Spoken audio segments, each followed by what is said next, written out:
Sports. We are the Force. We are Kansas City.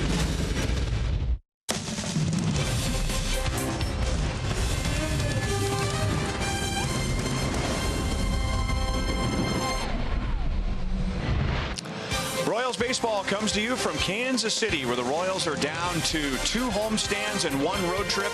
This homestand is 7 games, beginning with 3 against the Chicago White Sox. Hi, everyone. Welcome back to the ballpark with Rick Sudler. I'm Ryan Lefevre. Monty and Erica will be joining us in just a moment. The Royals are just 2-4 on their road trip, but they still continue to pitch well, Hud. And let's talk about Jacob Junis, who gets a start tonight. He had an excellent start on the last road trip. I think so. We definitely have seen the best of Jake Junis in his last 2 starts, period. He continues to climb the ladder in his professional pitching career. And if you're going to stay around long enough in this business, especially on the bump where he is, you got to continue to make adjustments. In the last 2 starts, the fastball has been prevalent. I mean to tell you, it's got some teeth on it. It's got some bite. There's no doubt about it. Mixing that in with his slider, he's become lethal.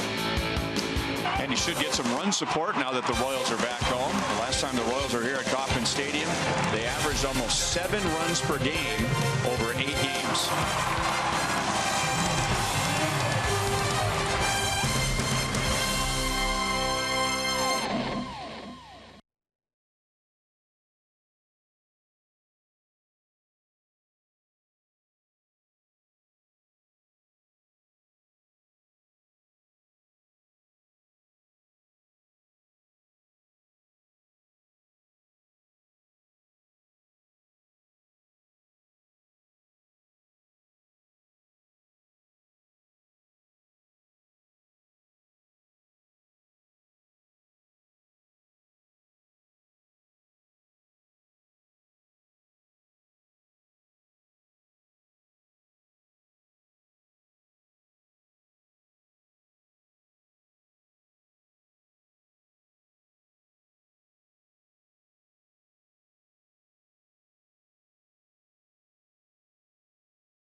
The weather is supposed to be great all week, so we hope to see you here in person. First the White Sox, then the Minnesota Twins. Last homestand, it was the Indians, the Tigers, and the Orioles. The Royals went 7-1 against those 3 teams, and as we look at our Lowe's whole team together, Hud, it was the offense that led the way. And it was exciting to watch. We saw a little sample size of everything. We saw some small ball. We saw some guys hitting and running. But what was really impressive was the long ball was broken out. A couple of them were walk-offs, but let me just tell you, this is an exciting brand of baseball that the Royals fans love, and this championship caliber. They don't have to hit them over the fence, but the contact was there. Hopefully it will be in this homestand, but you know, the 16 home runs, the slugging percentage, all of it was there. Hopefully we can see that again. Well, you think That would continue tonight as the Royals face Lucas Giolito. His ERA is just under 6. But when Monty and Erica join us, they'll remind us that those numbers don't apply when he faces the Royals.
White Sox and the Kansas City Royals. Hello, everybody.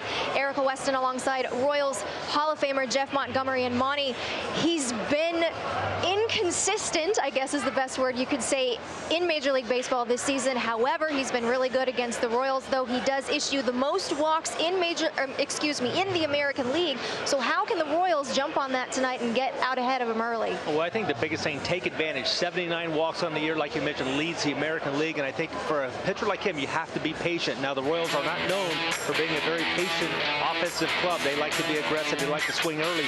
Everyone I've talked to about Giolito says if he throws a lot of strikes, his percentage of strikes is 60 to 65%. He is on his game. He's really tough to hit. He's got a nice mix of quality pitches. But if you wait him out, he can have a tendency to get himself in trouble, and that's when you can really take advantage of those walks. Yeah, the Royals are hoping to take advantage early on this one. We are closing in on first pitch. Whit Merrifield and Alex Gordon hoping to continue their hot hitting streak against the Chicago White Sox. Enjoy the game, everybody. We'll see you after.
Missouri Lottery.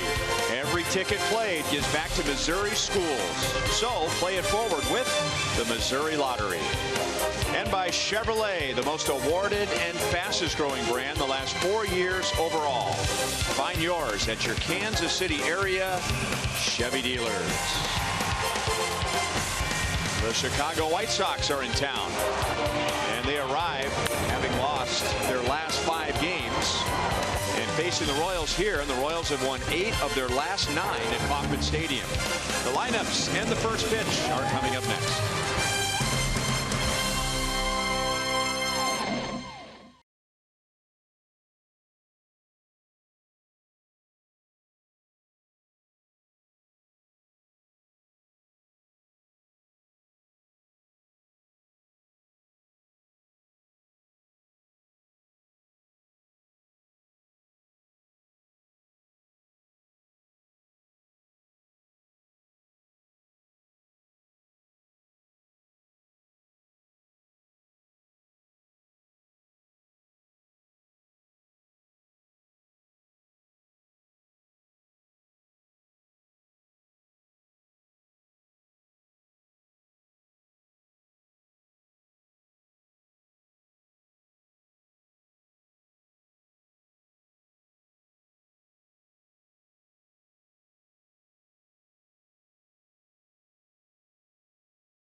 Strike on the first pitch. Maybe you saw the movie A League of Their Own with Madonna and Tom Hanks. It is the 75th anniversary of the first year of the All-American Girls Professional Baseball League, and what a great way to start the homestand. 76 degrees, and the weather is supposed to be just perfect for the entire homestand, as the Royals will play 3 against the White Sox and then 4 against the Twins. Here's the White Sox GMC batting order, and the White Sox get Jose Abreu back. He had been out with an injury, and we'll see Wellington Castillo. He was out for a long time with a suspension. The White Sox are just a couple of games under 500 since the All-Star break, so they are playing as good now as they have in a long time, even though they arrive with a 5-game losing streak. And they'll see Jacob Junis. Yeah, they will, and if they see the Jacob Junis of the last 2 starts, they could be in trouble. He's got using a nice mix of fastballs and sliders, but he's been bringing the heat. Last 2 starts, opponents are doing nothing off of it. It's because he has such a great slider. They're looking for it, but they're not getting it. He's been mixing them. Forward around the horn, Royals defense. They've committed 65 errors this year, which is tied for 5th fewest in baseball. They're +6 defensive run saves, 16th in baseball, and overall the defense has been a plus.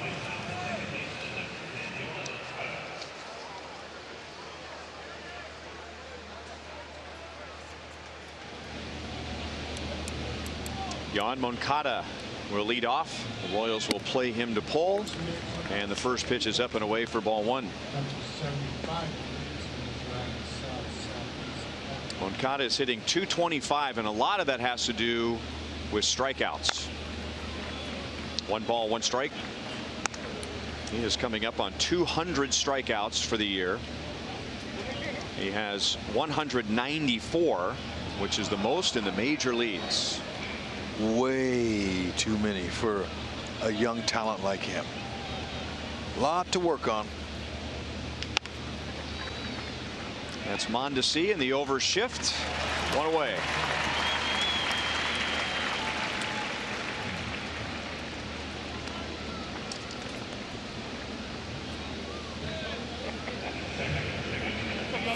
Well, the key for Jacob Junis, in addition to the fastball HUD, I would say key number 2, if you don't mind me adding to yours, against the White Sox, would be to keep the ball in the ballpark. The White Sox have hurt the Royals in general, and they specifically have hurt Jacob Junis this year. Now Yolmer Sanchez shoots it into left center field. Alex Gordon was already over there, so Sanchez is on with a 1-out single. Yeah, I agree. White Sox, they don't mess around. Now, even though this ballpark is big, it's still ball fly, especially with very little wind tonight.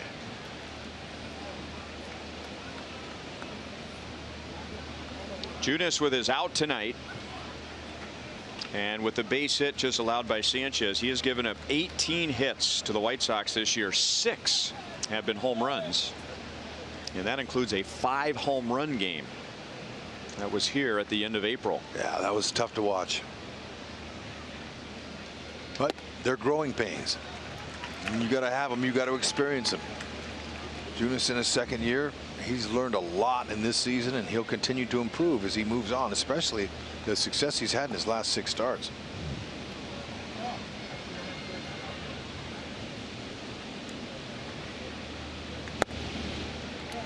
And now 0-2 on Jose Abreu.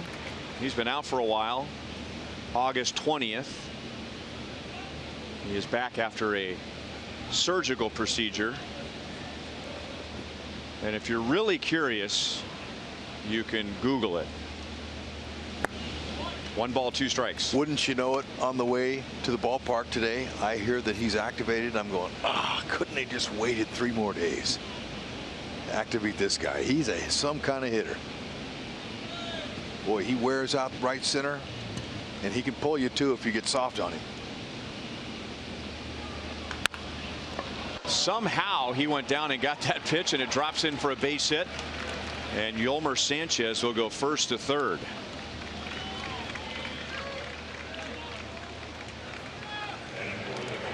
Look at that. They're getting a laugh out of that. Him and first base coach Darryl Boston. Is that pitch right there was exactly where he wanted it, and that's right off his shoe tops. But he stays in the middle of the field. Wasn't trying to pull it. Forget about the hit part of it. Just to be able to elevate that pitch was impressive. Sure was. So first and third for Daniel Palka. That's backing out of play.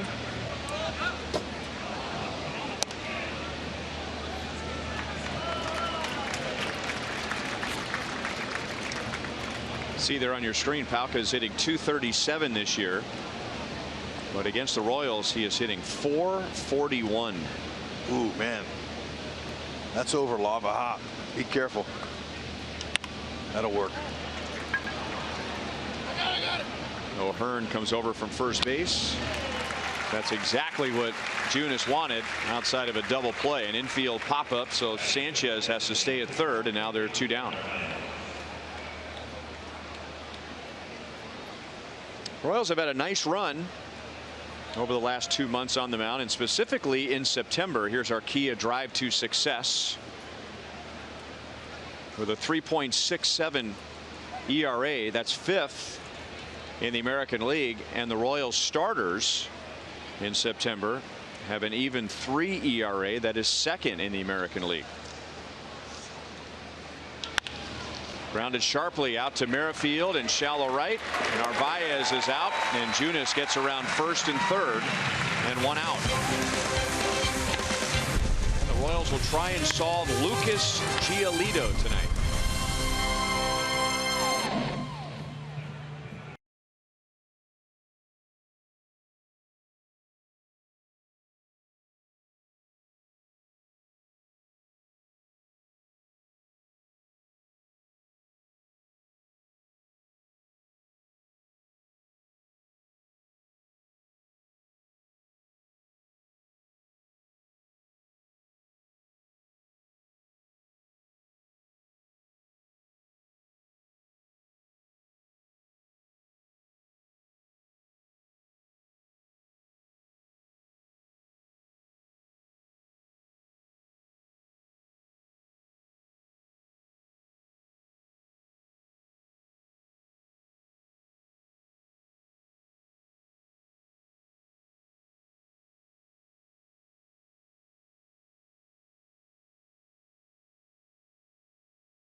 first inning. Here's the GMC batting order, and the last time the Royals were here, they won 7 of 8. They scored almost 7 runs per game. And here's how they're lined up against Lucas Giolito, who has the highest ERA in the major leagues of pitchers who have at least 150 innings. But against the Royals this year, it's 2.50. Yeah, if you look at those 79 walks, whoa, way too many. He'll cut down on those as he emerges as a big league starter, but he's got a nice future. I have to kind of wait him out. How about that one? Or jump right on him. Deep left field, gone. Whit Merrifield gives the Royals a 1-0 lead. Sweet.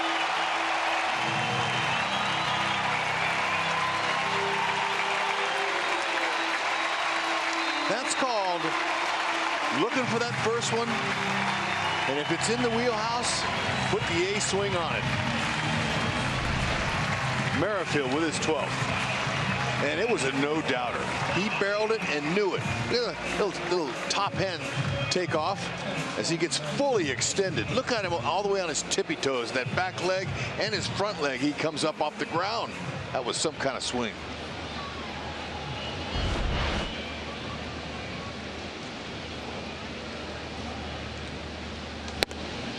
Now upstairs to Mondesi. It was a tough road trip for Whit.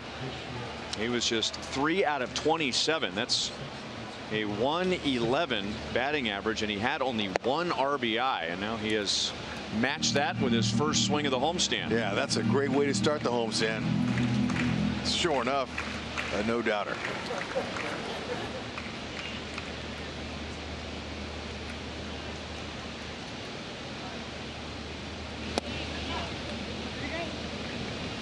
Two and one on Mondesi. Put the pressure on him. Now you get on base, you can rip him off. Major League high 22 stolen bases allowed this year. Long 6'6" body, a lot of moving parts. Doesn't really care about holding runners on him, so rip him off. And another thing, we talked about the walks. Be a little bit more selective, wait him out. And the Royals have ramped up their running game since the All-Star break. Only the Indians and Rays have more stolen bases than the Royals since the break, with this guy individually leading the way. I'd almost be tempted to take a pitch here. Make him throw a strike. Well, it was sinking and going out of the strike zone. Yep. Get on base.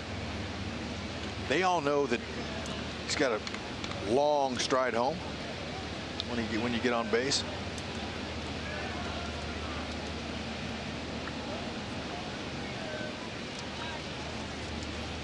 Mondesi homered in the game yesterday,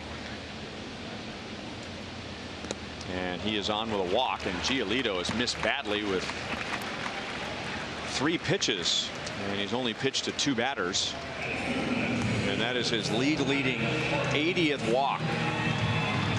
Wow. The White Sox, 69 unearned runs this season. That's the most in the American League, and that crushes a pitching staff. They're minus 57 defensive runs saved. That's 26th worst out of 30. Man, oh man, if they want to be a good team in the future, they better tighten that up.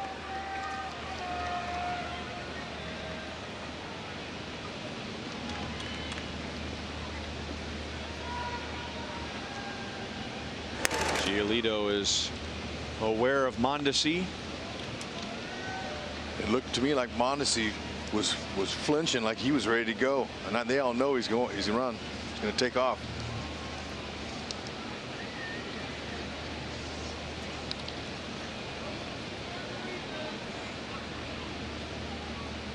There he goes, wasting no time, and Castillo's throw is a good one, but Mondesi beats it.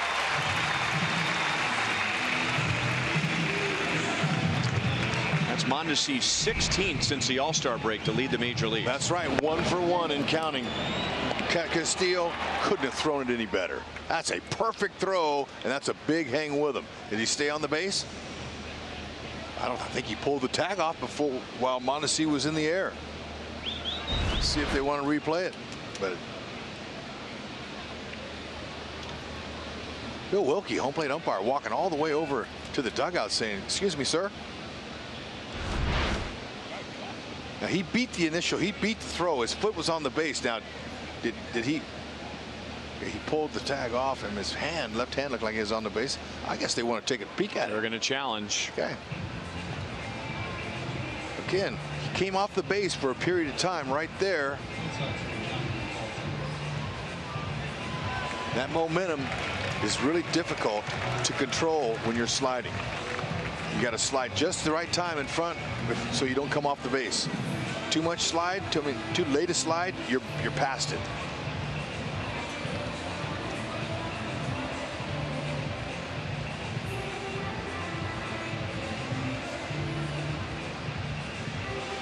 And the headsets are not on for very long, so that's usually a bad sign, and Mondesi is out. So back to 15 stolen bases since the All-Star break, and now 1 out, nobody on. Okay, now Mondesi will look at that tape on tape, and he'll learn from that. Make some adjustments because he had it clean. And a good job by the umpires in New York. That did not take very long. Thank you. That's the crew chief, Bill Welke, in his 20th year. – 2-0 on Alex Gordon. And that was a high strike. Alex was on base 3 times yesterday with 2 walks, and he was hit by a pitch, adding to his team record 97 times. 3 balls, 1 strike. And even though he's been hitting the ball to all fields in the second half, the White Sox still see him as a dead pole hitter, at least on the infield. Go ahead and pull it out of the yard. He goes the other way. That's deep. Engel on the run with Delmonico, and it just barely stays in. Man, did he give that a ride. 20th double, and it was a ringing double. Just a foot away from a homer, opposite field. 3-1, great hitting count, but Giolito a little bit wild. Not sure if he's going to get it or not. He got it. 2-seamer. Look at this. Great swing. Oh man, you know, when he pulls that, that's way out of here, but still going with it to the deepest part of the yard, opposite field. Impressive.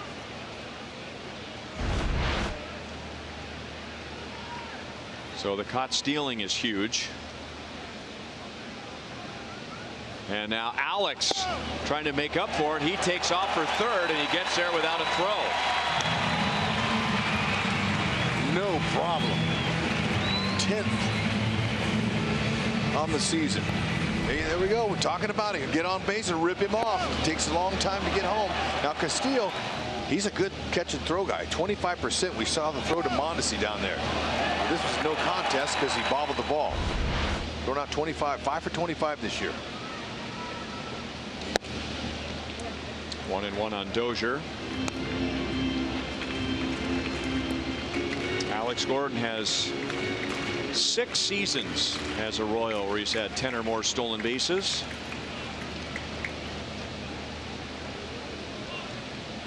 Got to get this run home here.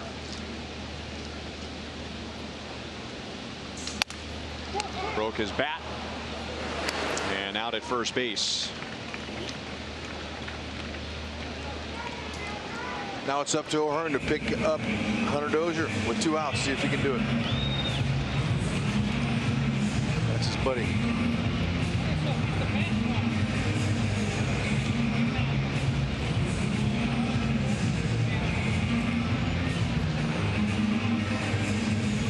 Alex's career high, in case you're wondering, is 17 in a season.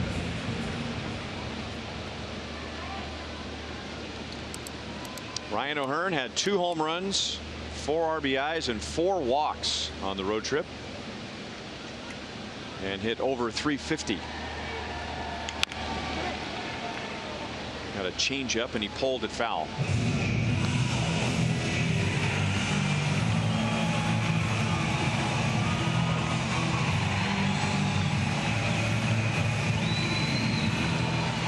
Jacob Junis got around a runner at third with less than 2 outs, and now Giolito trying to do the same thing.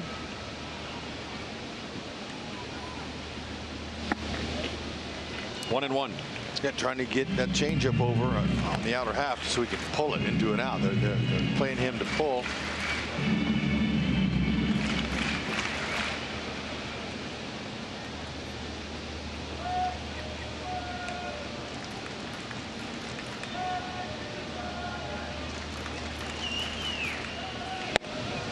Inside, 2 balls, 1 strike. O'Hearn against the White Sox back on July 31st in his big league debut. Hit a home run in his second major league at bat.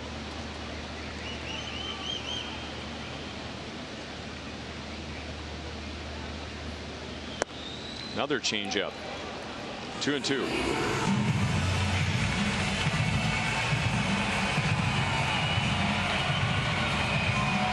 Since O'Hearn's debut, only 3 other major leaguers have more home runs. And 2 are rookies. How about that? 3 of the 4 most home runs since July 31st are rookies. Engel waits in center field. The Royals get 1 on Merrifield's home run, but with a break and a caught stealing at second base, Giolito allows just the 1 run.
Of Whit Merrifield, Erica Weston, we're here with you this evening. Jacob Junis gets the ball for the Royals tonight, and when you talk about Jacob Junis, everybody always wants to talk about that slider, but as of late, it's been his fastball that has been very effective in his last couple of starts. I spoke to Cal Eldred earlier about why that particular pitch has been so effective, and he said coming out of spring training, his fastball command was impeccable. He's been emphasizing it more in his side work, and he's particularly been working on the command with his four-seam fastball. Eldred added that he's been so reliant on that slider. Of course, the league could eventually catch up, so he's had to use the fastball more, but the teams have to be ready for that slider as well. Ryan. Well, it's been extremely effective, and especially with the strikeouts. You know, Jacob had never struck out more than 2 in a game with his fastball, and then he had 9 in his last 2 starts with that pitch. And as Erica was talking about, kind of similar to Jorge Lopez. Remember that start he had against the Orioles where he was pitching to a particular pattern, and he went to more fastballs and 2 strike counts. And the Orioles, remember, they took all those called 3rd strikes, and it seems like Junis has been doing the same thing, catching teams off guard with his fastball. I would agree, and that's just, you know, part of the adjustment process that you got to make, especially when you're facing teams in your own division, sometimes twice in 1 week. 2-1 on Wellington Castillo.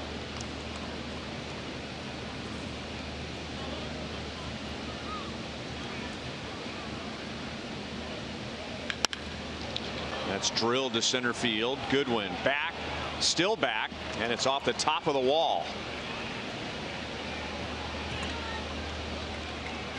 And Goodwin throws it past the 3rd base line. The Royals are going to get an out at 3rd on a heads-up play by Salvador Perez.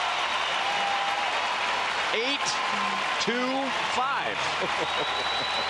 Hey, he gets an outfield assist for that. You don't see too many kinks in the armor from the Royals defense, but one looked like it was coming in. You can't do anything on that. That ball was crushed. It's out midway off the wall, and he just heave-hoed it. That cleared everybody, and even caught some of them off guard there. Salvi, you know how tough that play is?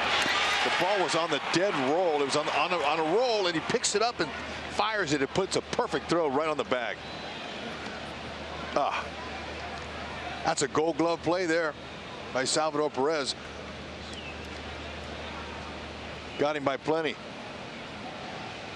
At least the throw beat him by plenty. Boy, this next pitch is big. There you go. They can't challenge now. That's a throwback play. Ball beats you by 2 feet. Didn't matter if he beat you to the bag or not. The umpires would call him out 99% of the time. Yeah. That's a challenge right there. It looked like you catch that. I mean, that's now you have a runner at 3rd with 1 out. It looked like Escobar missed. But Castillo didn't argue, and the 3rd base coach Nick Capra didn't argue. No, but Salvi was nails. I mean, if Salvador Perez comes up and tries to catch that barehanded rolling, no one's going to say a word. That was a tough play, good chance, but he did it perfectly.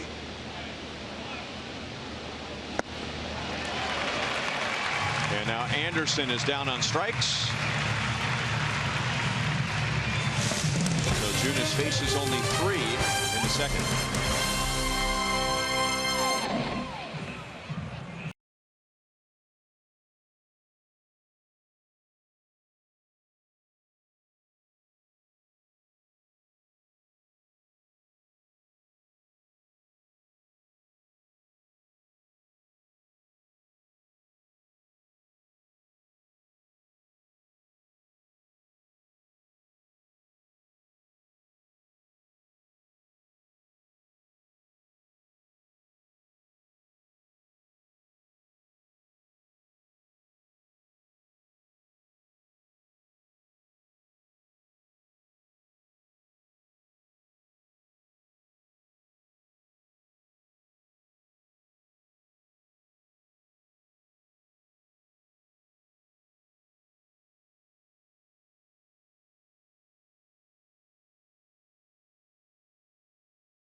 Salvador Perez is reminding Wellington Castillo that he threw him out at 3rd before he digs in. Castillo, he's feeling himself out there, but that ball got by 4 Royals.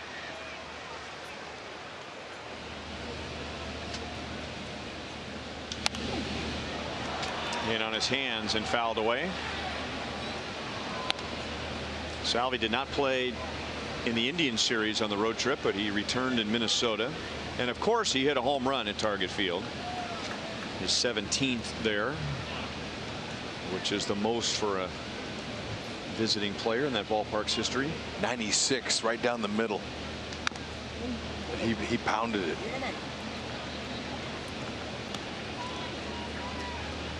StatCast AI powered by AWS.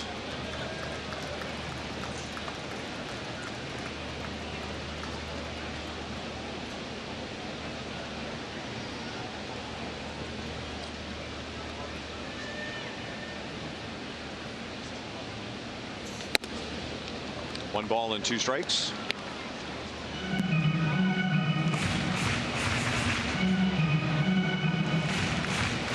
With that home run, Salvi has 24, so he's one shy of becoming the 7th Royal with consecutive 25 home run seasons. 2 balls, 2 strikes.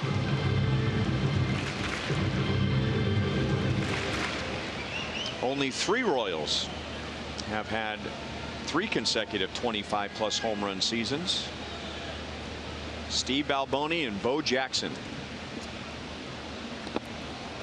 3-2. What's been impressive is a handful of those have gone to the opposite field, and here at the K, where it's a pretty fur piece to get it out of here.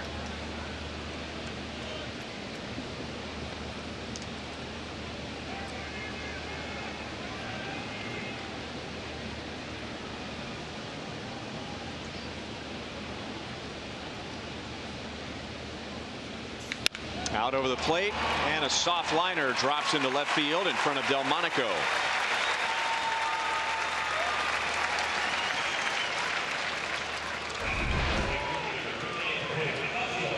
That was up, kind of jammed him, got in on him a little bit. You could see him when he got to first base, kind of grimaced a little bit, had a little vibration on the top end, but he'll take it. Bat stayed intact to live for another plate appearance.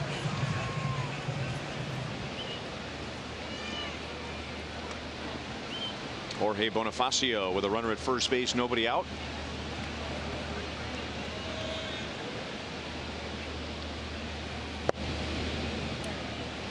Oh and 1.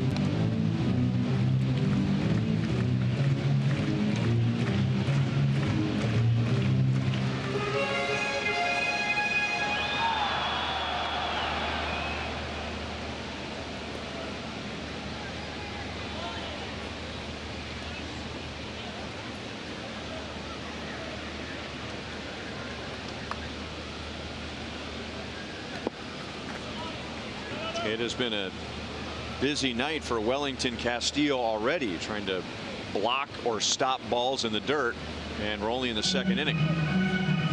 Very active. But I'm sure, knowing Giolito, that he's prepared. Oh, he only has 8 wild pitches. I thought he might have a few more than that.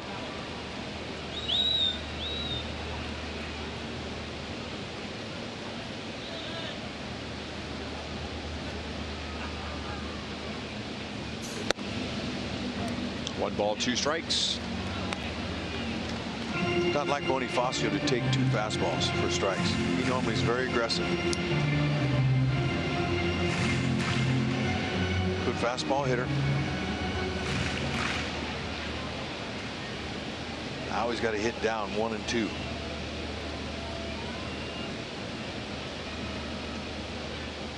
He's going to stay with his fastball and try and get it in on him. Try to beat him. Barrel him.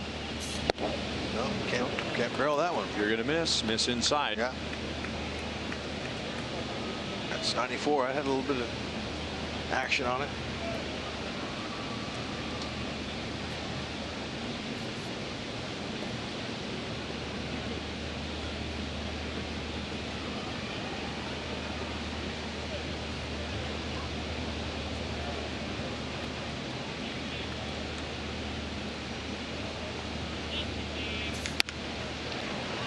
Picked off at third by Sanchez, and the White Sox do not turn the double play.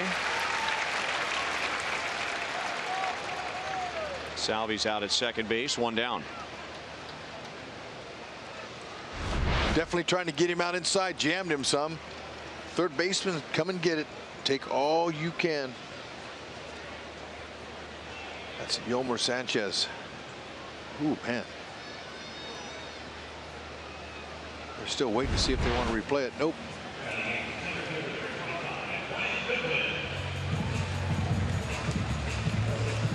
So a runner at first, one out, and now Brian Goodwin, who's happy to be back at Kauffman Stadium. He had a tough trip. 1 for 16.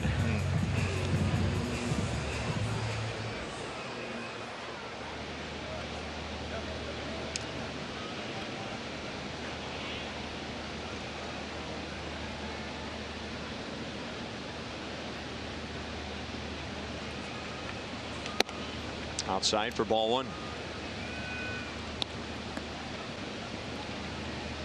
Ned Yost had a long discussion with the media today before the game during his press conference and was asked, why Jacob Junis is doing well right now. And Ned said it all comes down to fastball command. If the pitcher's pitching well, they're putting the ball where they want to. If they're struggling, they're not putting the ball where they want. They're falling behind in the count. In the dirt, Bonifacio got a good read. So there's a wild pitch for you. That is number 9. And a runner at second with one out.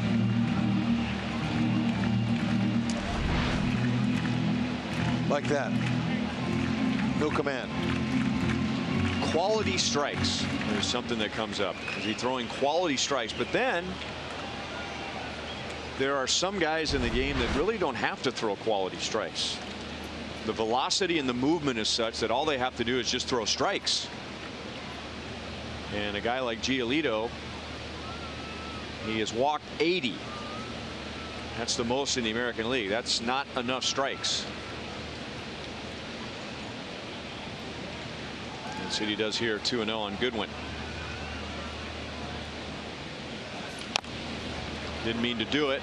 Sanchez, he grabbed it before it spun foul, so that's a break. I think, Hud, if off the bat of a left-hand batter, that thing's going to have some side spin on it. That just got Goodwin out of his slump. That's exactly what it is. That's a slump hit right there. Perfect. Sanchez couldn't have played it any better for Goodwin. Now, right here, he's committed to making the play, but see the angle? He's got an angle. He's going towards the stands. I mean, it's going to be tough for him to throw out a speedy runner at first base with that angle. That ball's going foul. Right. It's better off putting that in your pocket. As you said, too, you have to know the runner. Yeah. I mean, even if he makes a perfect play there, Goodwin's probably still safe. That's how baseball will change your luck. Goodwin, watch him. He's going to have a night now.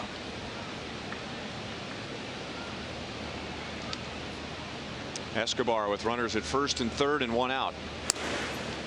It has not been a good game so far as far as execution goes and getting a runner home from third with one out. The White Sox came up empty in the first inning. The Royals the same in the bottom of the first, and now the Royals get another chance in the bottom of the second.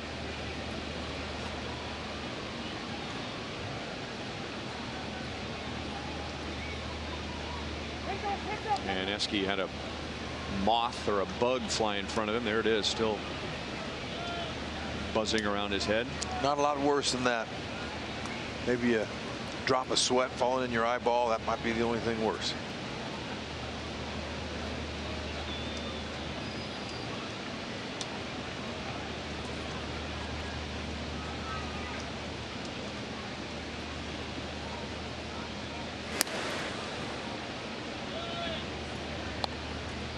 Eske's got to feel pretty good in this situation here.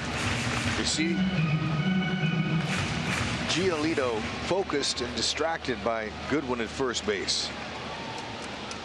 Taking his thought off of Escobar, who has a chance to knock in a run, maybe more with a gapper. Get that first good heater you like. Bends a curveball in for a strike.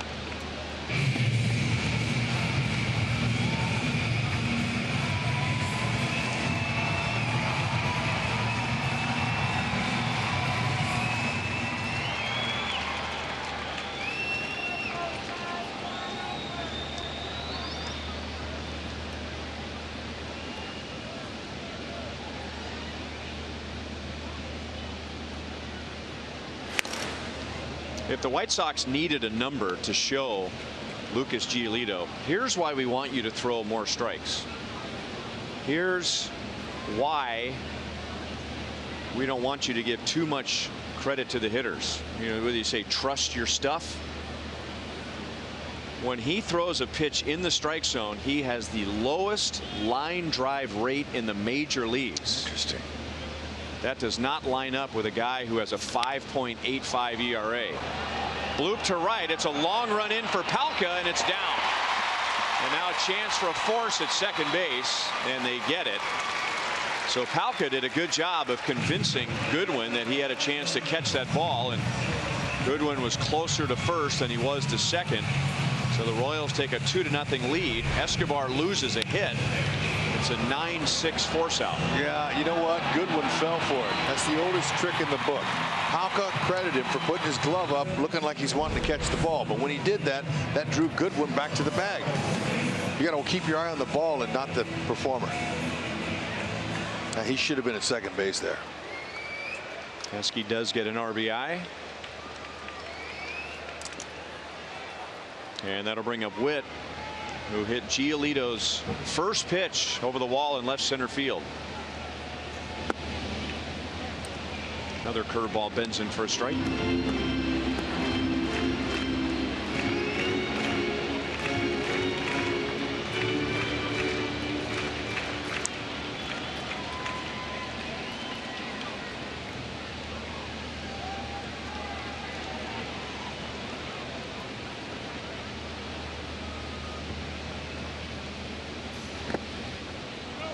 One and one. Let's take a look at all the numbers, the dimensions, and of course the launch angle. 32 degrees. Pilot to Bombardier. Watch out over there. That lady ducks. She says, "Oh man, we'll hit that. I'm gonna get out of the way."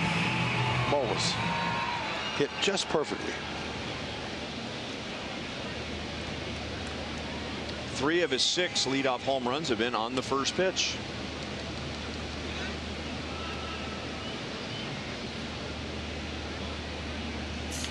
That's out over the plate and hit to Moncada, and that's the inning. So the Royals get 1 in the first and 1 in the second, and Jacob Junis has a 2-0 lead.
We're probably all sleeping right now, but George Brett Saberhagen, Reggie Sanders, Mike Sweeney, and myself are so excited to be live with you tomorrow.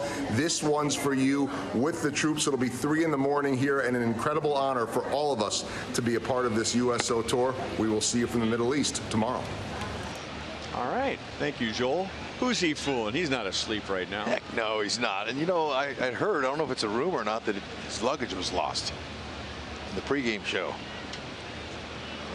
Really? It could be a little tester all the way over there. But not a change of clothes. What's he going to do without his I don't know. Fox polos? I don't know. Hopefully he finds him. We'll have to stay tuned. Should be a great night. Hope everybody tunes in.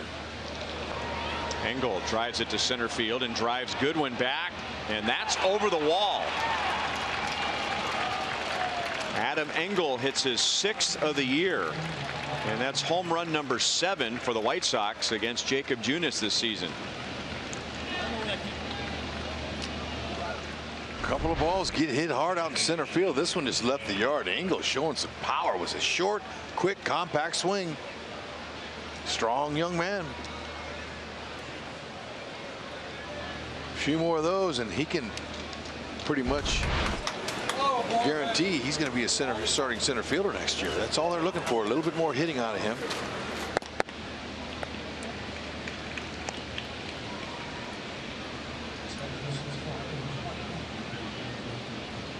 Yoan Moncada grounded out to Mondesi in the first inning.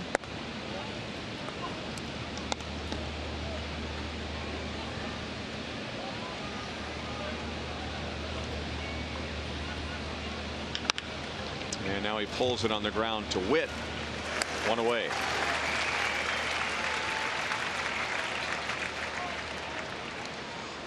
Well, home runs this season have not just been an issue for Junis against the White Sox. It's been an issue, period. He has given up 28 with that blast to Engel. But lately, as he has pitched better, there haven't been nearly as many home runs. He has only given up 2 in his last 7 starts. But there was a stretch in the middle of the summer where it was 2 or 3 a game. Yeah, you got to credit that young man right there. Adam Engel. Number 9 hitter. Don't expect him to hit a ball out to center field. Throw him a fastball. Pitch into the center of the. Oh boy.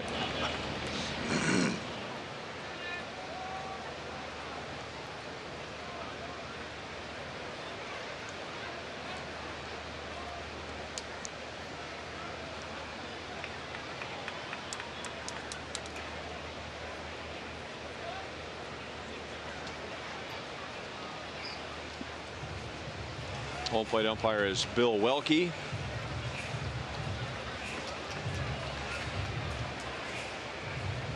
A crack followed by a clunk,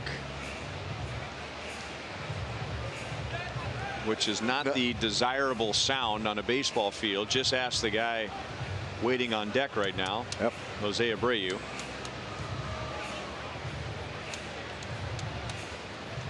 Who is back after a recent surgical procedure.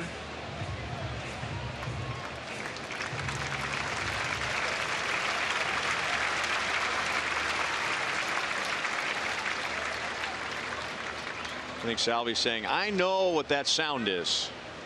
Hang in there. Yep. Glad he's all right.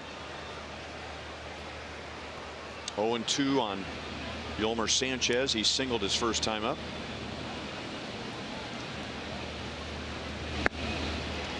And a slider strikes him out, and that's Junis' second. Talked about the usage of Junis' fastball in the last 2 starts. He's saying, you know what? I'm going back to the slider, especially when it's executed like that. Opponents this year just 163 off of Junis' slider.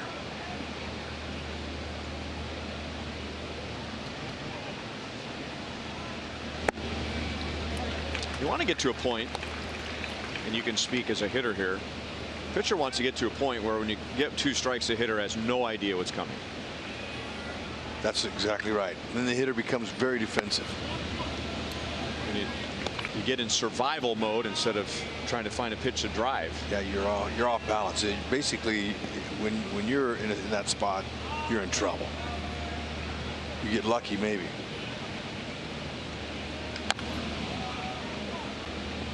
One ball, 2 strikes.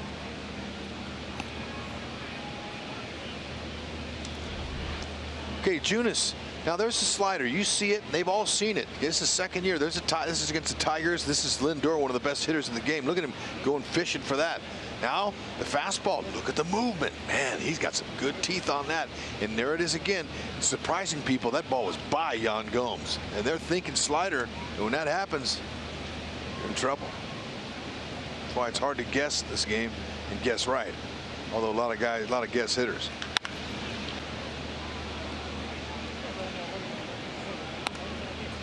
That way to stay with it. Yeah, Richard, he's really good with keeping that ball in front of him.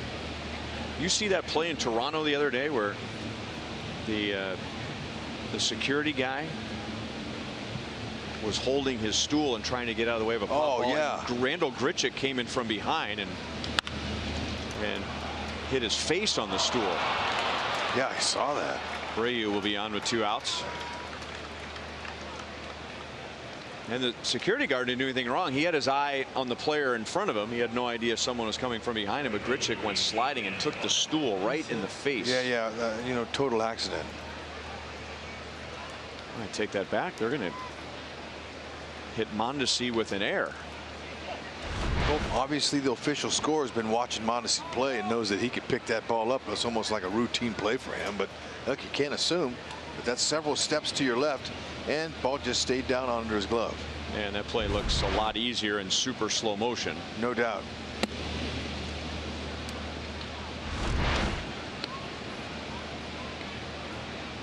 See how he's gathering, getting ready. Just didn't get down low enough. I would write that in pencil. Yeah, that's a hit. I guess you're factoring that Abreu is running. But still running full speed up the middle and bending at the waist at the same time, and then the ball doesn't come up for you. And it's costly because Palka pulls one into the corner for a 2-run home run. So infield hit or error, however you want to rule it. It gives the White Sox another batter in Daniel Palka. That is his 22nd home run of the year, his 4th against the Royals, and now Chicago has taken a 3-2 lead. Yeah, heater there, didn't want it to be there. This guy is one of the strongest young players in baseball, not just in the league. You don't get much stronger, and we've seen him and his production this year off the bat, and when he swings, pinch hits. He's got 3 pinch hit home runs this year. There's a lot of guys that go a whole career without 3 pinch hit homers.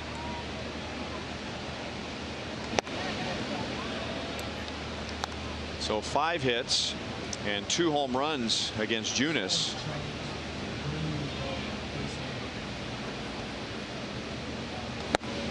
All right, I told you to write it down in pencil. Now get your eraser out and switch the error 6, which has been changed to an infield single. Now, Junis doesn't make him happy, but that's just, just kind of the way it works out. The error stands, unearned run.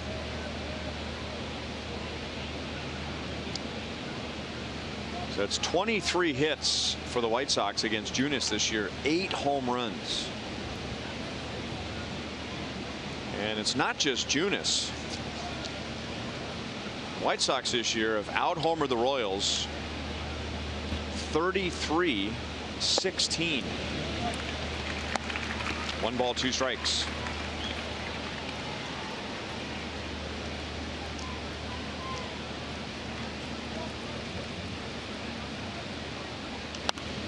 White Sox, by the way, they're 10th in the league in home runs, so it's not like they're slugging home runs against everybody. Now, I think when the White Sox, we figure out when a guy hits a home run, he gets to wear the Mr. T White Sox chain. I think that's what that means. Until the inning's over. Right. Backdoor slider against Narvaez looking. Engel homers and then Palka homers with a man on. And Chicago leads 3-2.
It's a nonprofit creative reuse center located in the West Bottoms, devoted to caring for Kansas City's environment, education, and homeless population. In less than 2 years, Scraps KC has kept 62 tons of materials from our local landfills, provided free and inexpensive materials to classroom teachers, and provided food, survival items, and work opportunities for the area homeless. And she's sitting in the Buck O'Neill Legacy seat. Great idea, Brenda. Thank you for your effort. And for those watching tonight who have young children and have seen, like I have, 200 episodes of Paw Patrol, Rocky's motto is, don't lose it, reuse it. Okay. And I think Brenda Mott would agree with that. That way. Mondesi, Gordon, and Dozier in the bottom of the third.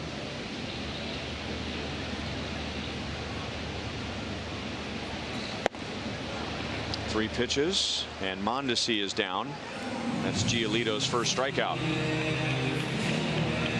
Okay, now let's see. Giolito has the lead, and we showed you the numbers up against the Royals. They've been all great numbers. So let's see. Maybe he's going to execute his pitches a little bit tighter here with the lead.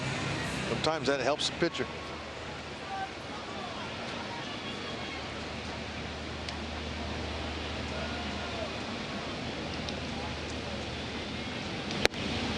Royals have one home run against Giolito. Almost two when Alex Gordon hit the top of the padding in left center field for a double, and then he stole third.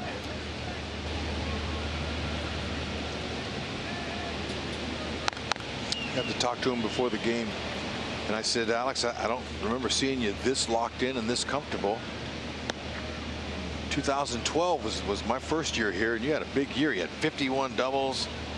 You know, he knocked in a ton of runs, played 161 games, and he goes, I feel like I felt in 11 and 12 right now, so comfortable. That's how he feels. And he had his best 2 years, those 2 years, 11 and 12. And I'm saying, no wonder. I mean, because he's freed up. His mind's clear. His hands are loose. He's hitting the ball where it's pitched. He's finding himself. And it's really refreshing to see. He's hitting everything. That was a good swing to the opposite field there. 83 changeup, 4 inches outside. He's trying to put it down that left field line. Doesn't have to be right down the middle. It's a changeup, but watch him track this. This is nice. He's going right to the ball. Head was perfect. Using his hands, trusting him.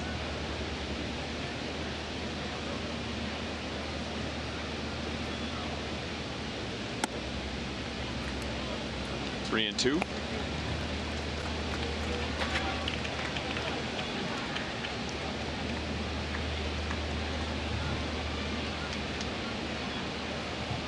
His double, even though it's to the opposite field, the White Sox still play him to pull. And he hits it to the left of second base, and the shortstop Anderson is there. 2 outs. Folks, save the date for the Royals Annual Fan Fest on Friday, January 25th, and Saturday, January 26th, presented by Commerce Bank. Take a break from the cold weather and enjoy autograph sessions, interactive games, and player interviews at the Kansas City Convention Center. Youth tickets are just $5. For more information, add to purchase tickets. Visit Royals.com/fanfest. See you there.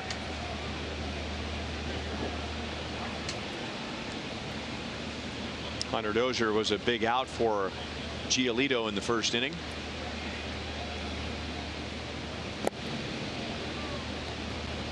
Alex Gordon was at third base with 1 out. Giolito got a fastball in on Dozier, who grounded back to the White Sox starter.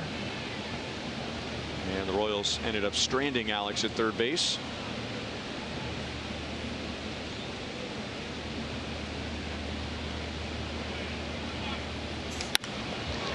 Line to right, and it's going to skip by Palka and roll a long way.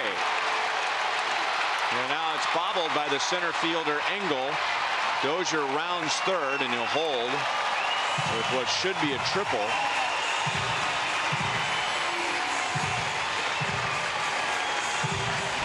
And it is a triple. Palka, you know, he wanted it in the worst way, but he couldn't quite keep it in front of him. That's a huge mistake for an outfielder, because when you miss, there's no one behind you. Engel missed on the rebound there, but good hustle by Engel. He saved it inside the Parker there.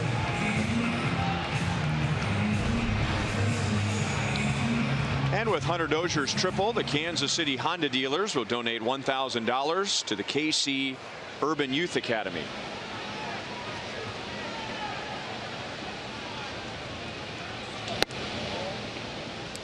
Brian O'Hearn flied out to center field in the first inning, and that was with a runner at third base, so he gets another shot here. And O'Hearn, in an interesting split for him, has been excellent in his second at-bats against starters this year.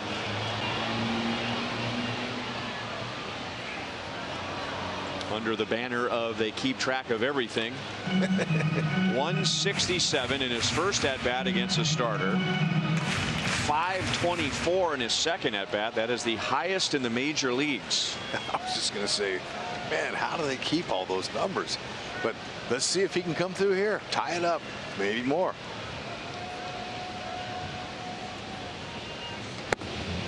Two balls and one strike. Those are very extreme numbers, obviously. Very low and very high, but it does show his ability to make an adjustment after seeing the pitcher for the first time. That's exactly what it does.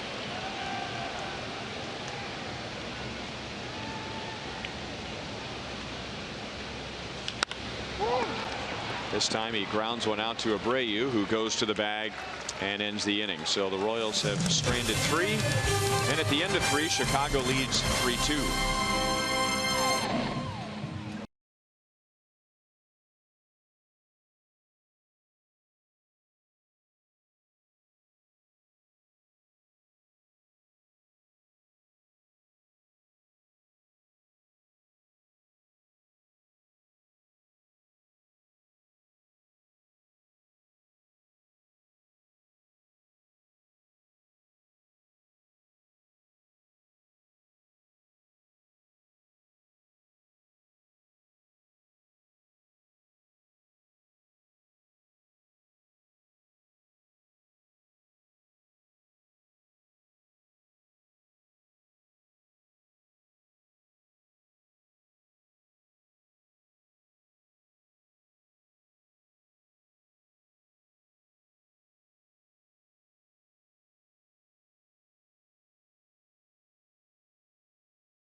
On Aquafina when the Royals get a save.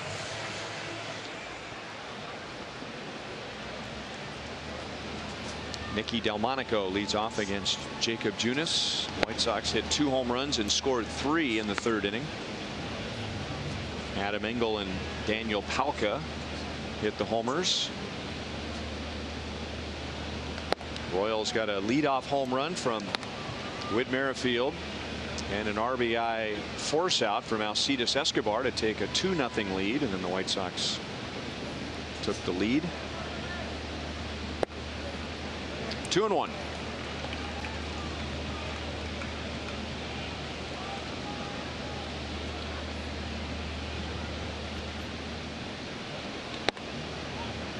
3-1 with Castillo on deck.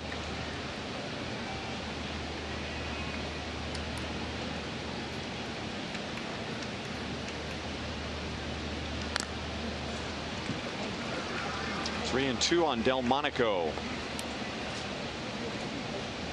Another White Sox hitter who's had a tough year. He's also had an injury that kept him out for a long time, but he has good numbers against the Royals. Slider is pulled on the ground to Witt. That's the second time that Witt has taken care of Delmonico. One away.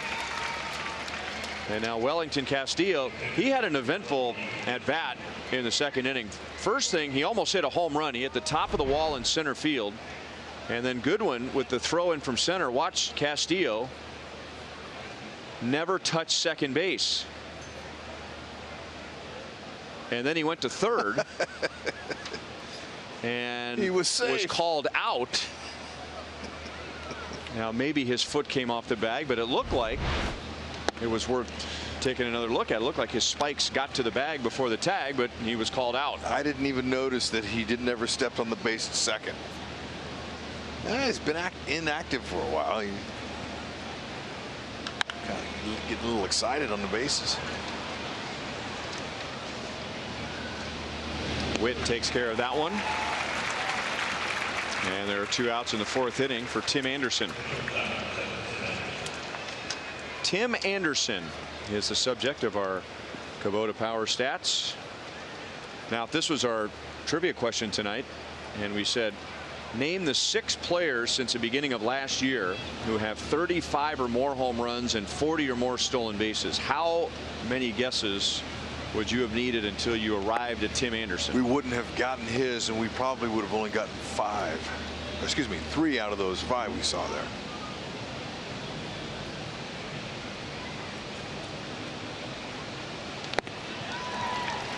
Yeah, the other surprise for me was Andrew Benintendi. Yeah, we wouldn't have got him probably. Kind of an under the radar guy on that great Red Sox offense. 1 and 2.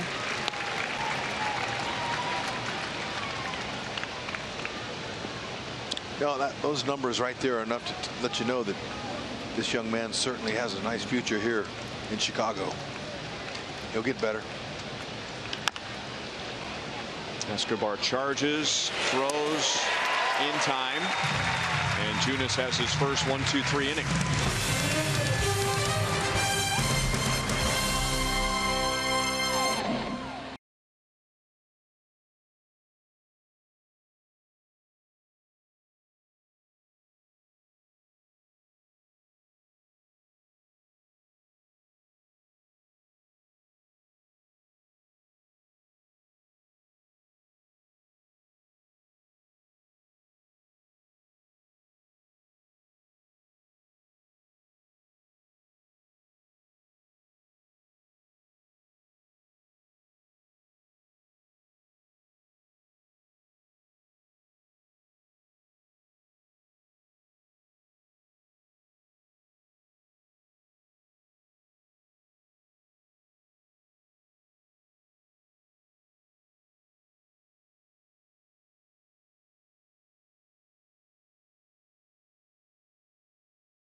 Royals baseball on Fox Sports Kansas City is brought to you by Jeep.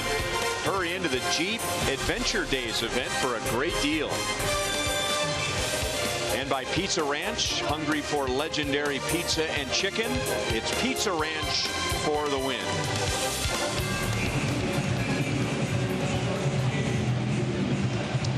Mr. and Mrs. K say it all. Looking up to the heavens on a glorious night in Kansas City. And we were due for weather like this after another typical blazing hot summer. During the last homestand when it was hot. And there comes that uncle part of the summer where it's like, okay, uncle, that's enough. Where's the cool weather? And then I looked at the schedule and I thought, okay, great. We're in Cleveland to begin the next homestand. That cool wind will be coming off of Lake Erie. Right. It's going to feel like early fall. They were shutting down schools because it was too hot in Cleveland. Heat index 100. But it was just like this in Minnesota over the weekend. 2-0 on Salvi. He also led off the second inning and singled to left. And now a 2-0 changeup is cut on and missed. I mean, it was perfect weather for a perfect game. And we've been asked a lot about that tonight. Yep. After I thought it was going to happen. Yep. I agree, especially when I heard you say it's never been a Royal take a perfect game in the 9th inning. I got excited. I said, we're going to see it. Anderson throws out Salvi, one away. Interesting how we heard the ratings of television just shoot way up inning by inning. As people were texting one another. And alerts on social media and alerts from apps. The ones I've seen, there's one or two really good plays. I'm sure there's, and it would be impossible to do this now, but if you went through all the no-hitters in perfect games, I'm sure there are very few where there was not one or two outstanding defensive plays that helped the pitcher. But Jorge had about 6 or 7 outstanding plays. And that leads you to think it's going to happen.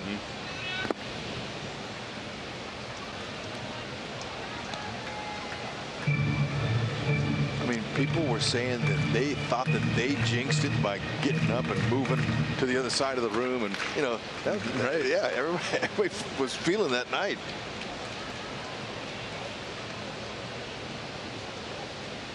Want to know on Bonifacio. Kevin Cedergren just reminded me about Mark Burley's perfect game. Remember, Dwayne Wise had just been put into the game in the 9th inning for defense, and he robbed a home run in the 9th inning.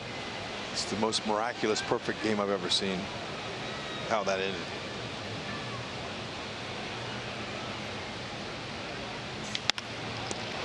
Back to Giolito. 2 down. And you brought this up when we were discussing the perfect game that you were part of, when Kenny Rogers threw a perfect game against you. The best play of that game was off of your bat, right? Right, to lead off the 9th. Rusty Greer went diving into right center field. First year the ballpark in Arlington was brand new, and Kenny Rogers, that's when he threw 96 and had 4 great pitches, and everything was working. The place was packed, and the energy level was off the charts, just like it would be here if one of our guys was doing it in our house here. And man, I'll never forget it.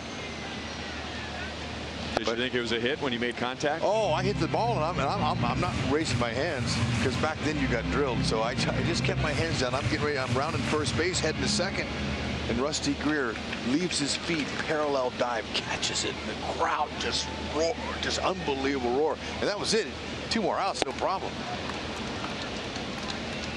0-2 on Goodwin. But what was so fun was talking to the Dallas media after the game. None of my teammates were in the room. They were all in the lounge eating. They were all eating their dinner, so there was nobody in there, so I could be myself and tell them how excited I was to be a part of a game like that. 1-2. I mean, and everybody we talked to in Minnesota, fans alike, leaving the ballpark that night, they were all talking about how too bad we wanted to see it. And that was Jorge's attitude the same night that he was pitching. He was just smiling and laughing.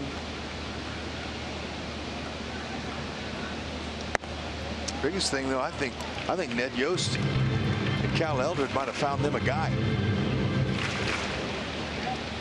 Could be one in the rotation next year.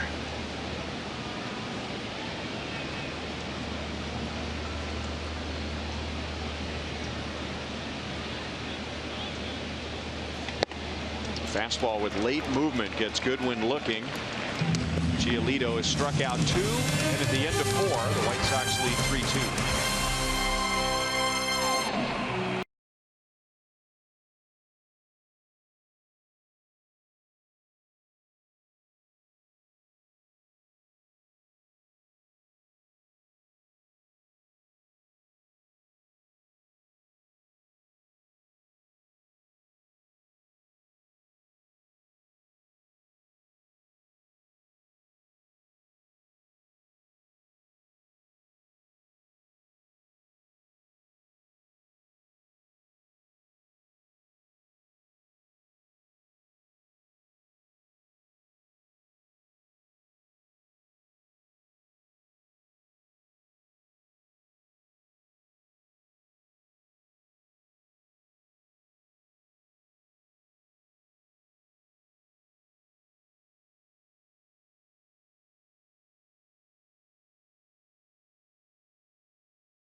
For our last Bark at the Park of the season, purchase your tickets at royals.com/theme tickets in order to receive a Royals branded dog tag. You don't want to miss it.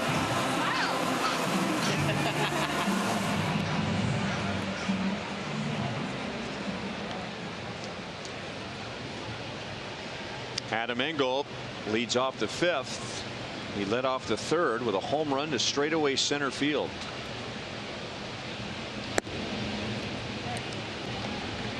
So for that, he earned a slider.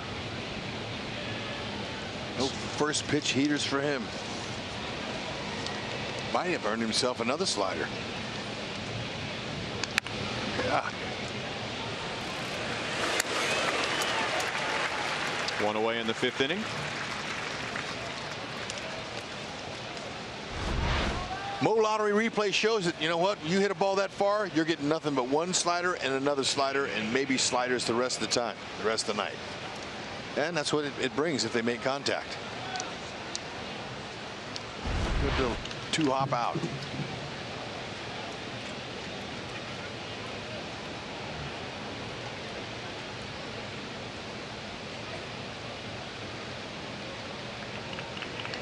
Moncada has 2 ground balls to the right side, and the Royals have 3 infielders protecting that right side of the infield.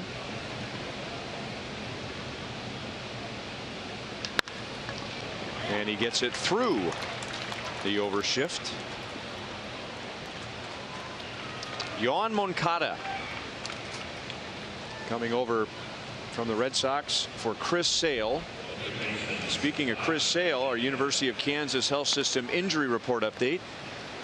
He will be reinstated tomorrow. He's been on the disabled list twice with left shoulder problems, and he will serve as the opener tomorrow night. 40 pitches.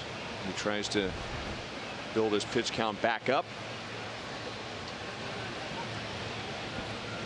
as we are 3 weeks away from the postseason. 3 weeks and a couple of days.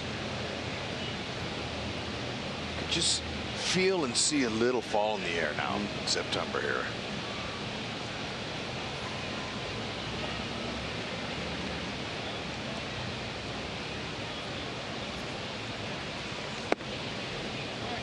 Oh, 0-2 on Sanchez.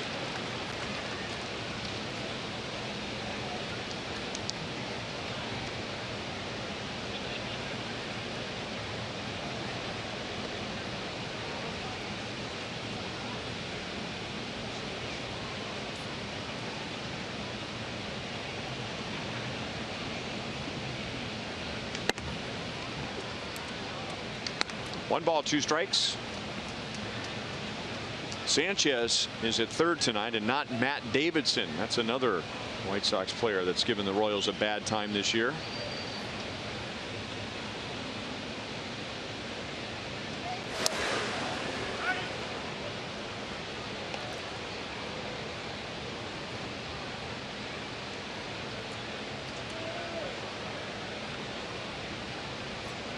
Kind of glad to see him not in there. He's dangerous.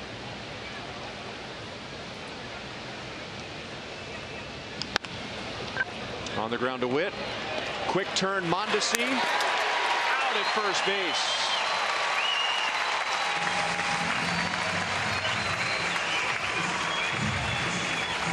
And Junis faces only 3 in the top of the 5th inning.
The 2018 Sluggers Blue Crew box for just $15. Membership includes a jersey, a flat bill cap, a drawstring bag, 2 compression sleeves, 2 ticket vouchers, and more. $15. And you can get it right now at Royals.com/Blue Crew.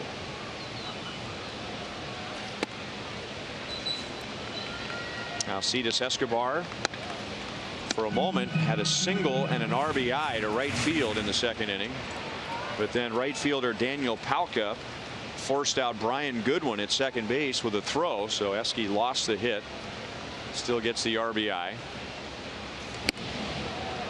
A tough play for a runner at first base. And Palka, putting his glove in the air, convinced Goodwin that he had a chance to catch it. Yep. You watch the ball and you're at second base. Happens. That's why they do it.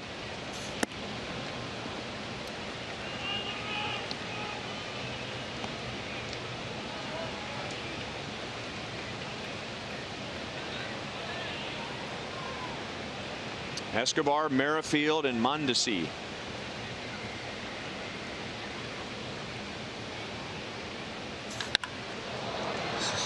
Wow. That is a foul ball. It is also the definition of attacking a baseball. Whew. Man, did he get the head of that bat out? Way too soon. That ball, if he didn't swing, it might have hit him.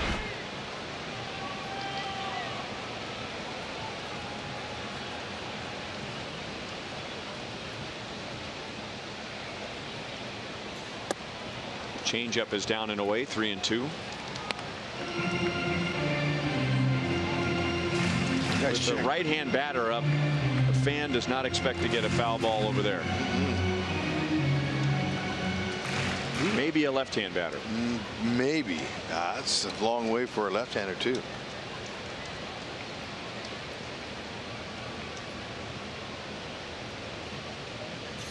And that is a leadoff walk. And Giolito's second walk of the game. That'll bring up Whit Merrifield, and we go to Erica. Hey, thanks, Ryan. Today, Major League Baseball announced its first wave of players expected to represent Major League Baseball in the 2018 Japan All-Star Series, and Whit Merrifield will be heading to Tokyo in November, it is, to be a part of that series. He's going to join a couple other guys, like Yadier Molina, Christian Yelich, Ronald Acuna Jr., Chris Taylor. Don Mattingly will manage that. Monty had a chance to catch up with Whit about heading to Tokyo in November. He's very excited about it, obviously. Excited to experience baseball in Japan. He said he heard some of the names going with him, and he's excited to share the field with them. Of course, more names will be named later, but Salvador Perez was on this trip not too long ago. He said he talked to Salvi about the trip, and of course it made it even more excited for the trip. It built up the excitement for it. And Whit Merrifield has been to Japan before. He was actually on a game show in Japan there last year. I'm not sure which one it was, but that's pretty interesting. Eski's running, and there's a one-hopper to Abreu, and he'll go to the bag and get Whit. Whit got some flack for that because I think he ended up being shirtless at some point in that game show in Japan. Really? And in 2018, that will not go unnoticed. That's exactly right. Well, it was interesting as I watched the pregame show, as I always do, Price Chopper Royals Live, and Monty did the interview, and Monty went there himself. And Monty brought some pictures. Had a picture of him and his buddy Chris Sabo, and just seeing a young Monty was exciting. We hope that Whit is a better ambassador than Monty was over there. What was wrong with Monty? I thought he did a good job. I saw several pictures of him and his buddies. It's very entertaining. Delmonico makes a play. Ball gets boxed around, but Escobar will hold at second base. Now, this is a story that Monty has told us. There it is. Look at that young guy. Look at Barry Bonds. Yeah, check him out. Is that Greg Olson, the catcher? Yeah, that's when they wore the uniforms. Former tight. Gopher. Yeah, tight uniforms back then. Now, Monty, if you meet Monty now, there's Buck Rogers. Monty is the nicest guy, but you don't trip and fall into 304 saves. There has to be some edge and some attitude there.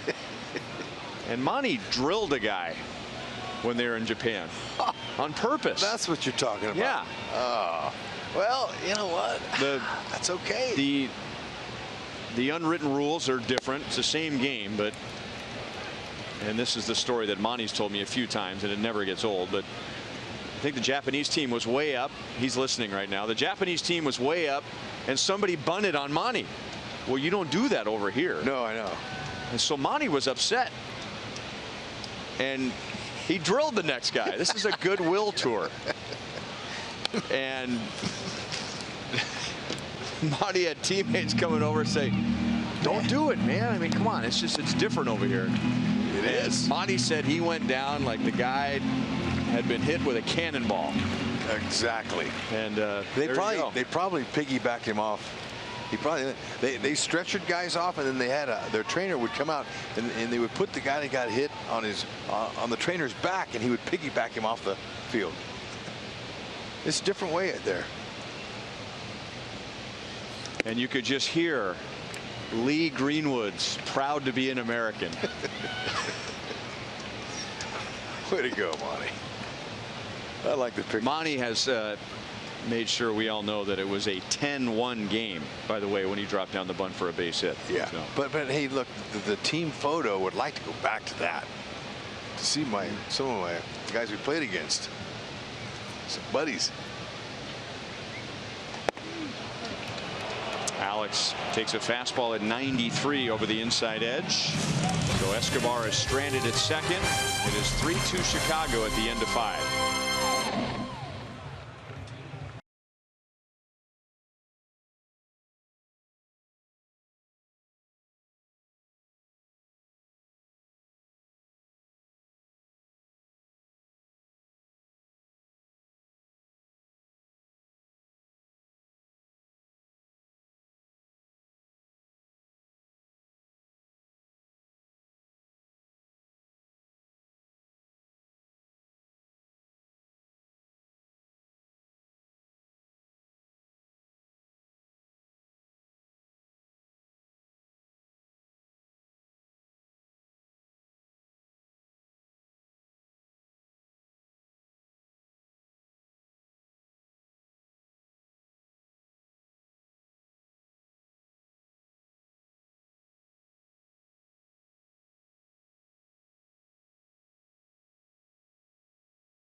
Well, if you need a new piece for your Royals fan cave, don't miss the 50th season canvas collage giveaway.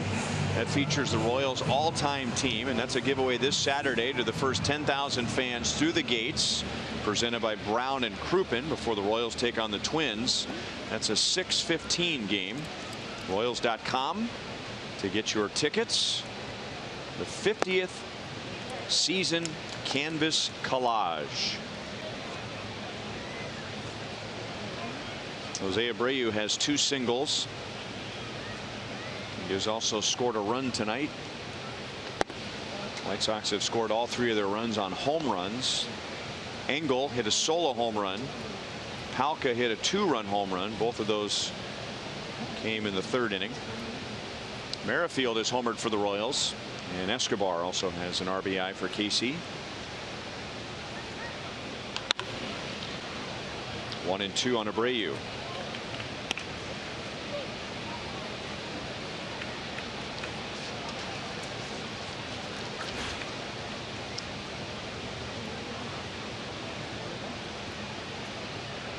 Abreu has lost some games recently because of an injury, but he's had a heck of a second half. Similar to the guy he's standing right next to, Salvador Perez. Got not a physical boost during the All-Star break, because you really don't get a break, but an emotional boost.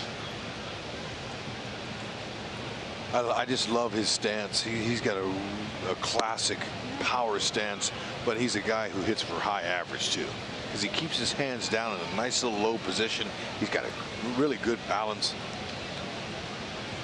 Look at that. He's got a nice little wide spread, so he evens out the balance of his weight distributing. But look at his hands. They're ready to fire. Good pitch. Tied him up. What you want to do. If you get the ball, leave the ball over the plate, he's going to take those hands and lace the ball into right center field. See, it's good starting position for him. Small little toe tap. It's not a leg kick. Tied him up. Very similar mannerisms and stance as Albert Pujols, whom he admires. He leaves himself in really good position to hit.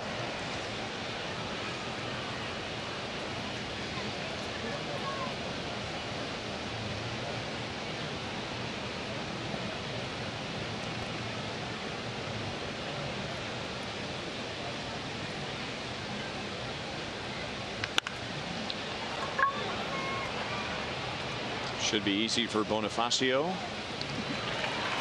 1 out in the 6th inning. Junis had 1 bad inning. A 3-run 3rd.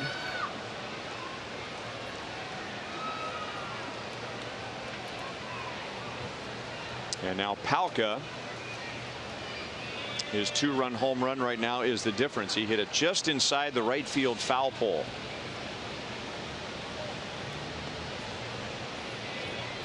And he tied a White Sox rookie record with that home run. It was his 22nd. Oh, man.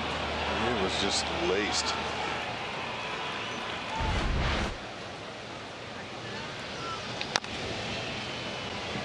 No balls, 2 strikes.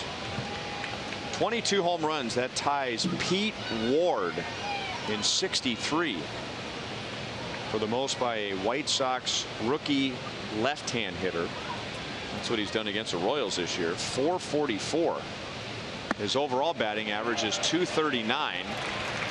And down he goes. So Junis gets him this time, and that's Jake's 4th strikeout. Been putting up some impressive numbers, but he couldn't check his swing there.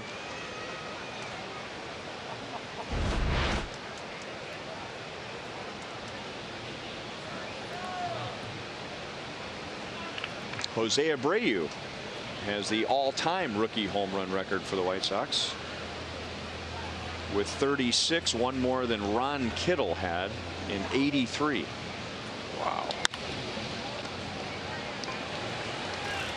And another 3-up, 3-down inning. Omar Narvaez is 0 for 3.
for Hunter Siegfried from Liberty.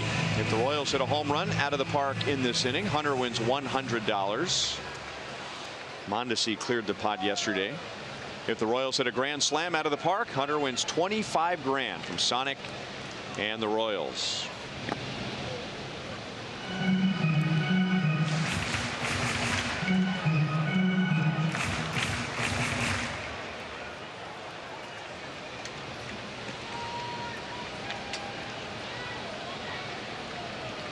Dozier is grounded back to the mound and tripled.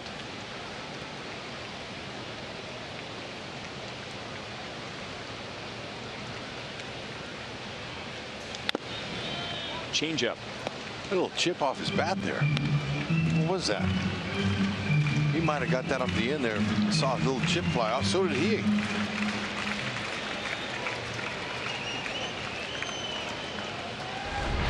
Could have been a moth. What was it? Let's see. See that? Yeah. Yeah. He's looking. They're checking out some pieces now. Bill Welke didn't want anyone to Get a slide on that. Get a splitter. Yeah, that's right. Get that thing out of here. That's right. Deep short, and Anderson throws him out. Took a long time to find the grip and set his feet, but he got Dozier for the first out. Pretty impressive throw from that deep in the hole on the line. Another hard hit ball by Dozier. Look at that. He got plenty of time, so he's going to wait and get it. Look at that arm strength. Good stretch by Abreu. Some would say he traveled with the ball after he caught it, but the arm made up for the traveling. Usually one step and a throw. He took 2 or 3.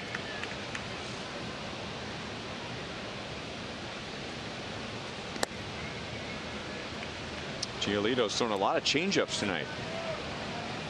O'Hearn has flied to center and grounded out to first.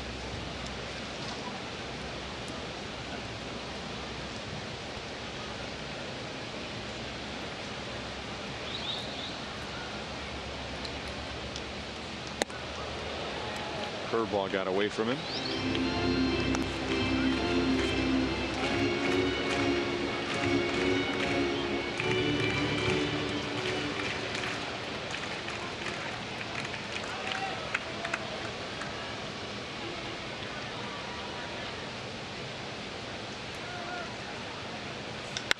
That fastball is ripped.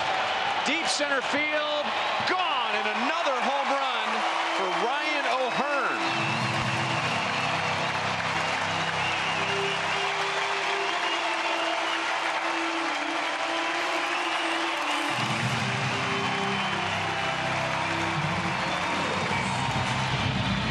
And Hunter Siegfried gets $100. Ding, ding, ding, ding, ding. Pass out some earplugs. Whoa, that ball was barreled.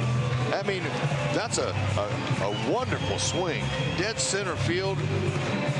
Hit a deep part of the yard there. He didn't miss that one. It's number 10 on the year.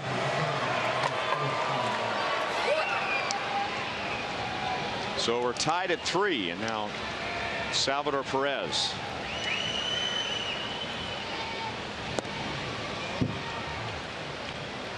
Salvi is singled and grounded out to short. So 10 home runs for O'Hearn going back to his debut on July 31st. Only 2 other American leaguers have more home runs since then. Miguel Andujar, another rookie, and Chris Davis, who is the major league leader in home runs. Ryan is tied with yet another rookie, Shohei Ohtani. So 3 of the top 4 since July 31st are rookies. So that's the way to make your mark. Open up some eyes.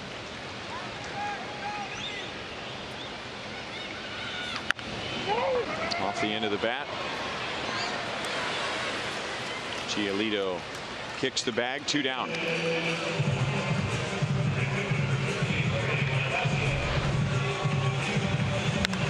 Let's check this out, man. 431. That's a pretty good poke right there. 105 exit velo, 0.8. Man, no wonder it's so loud.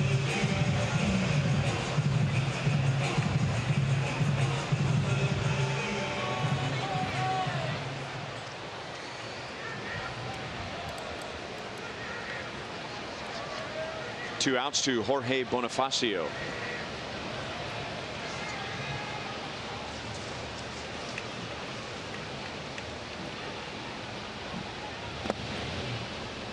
One ball and no strikes.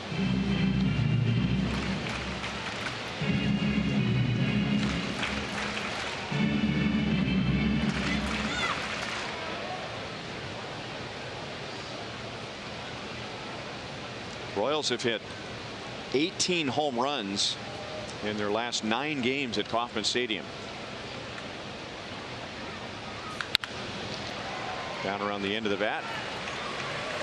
Anderson over to first in time, and that ends the inning. But Ryan O'Hearn hits his 10th home run of the year. And we're tied at 3 at the end of 6. Grown man hit that ball.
Just like we promised, it's time for the Miller Hold True moments. Oh, man, I'm going to tell you what. The ball is carrying today at the game. That was Whitley with his 12th. Engel in his 6th. Daniel Palka, 22nd. Man, he's a strong guy. And then there's O'Hearn putting an O'Hearn on the ball. 10th.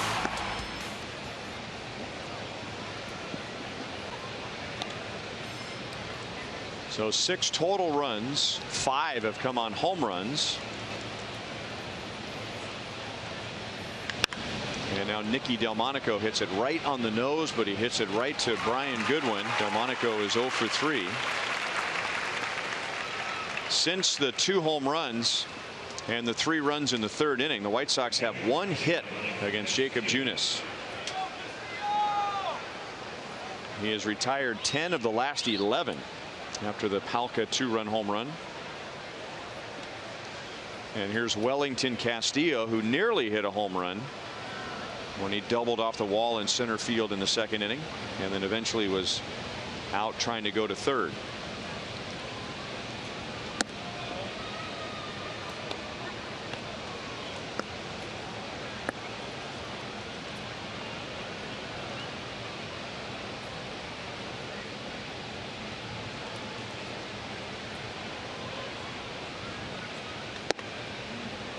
Two balls and no strikes on Castillo, who is expected to be the White Sox everyday catcher, or at least regular catcher.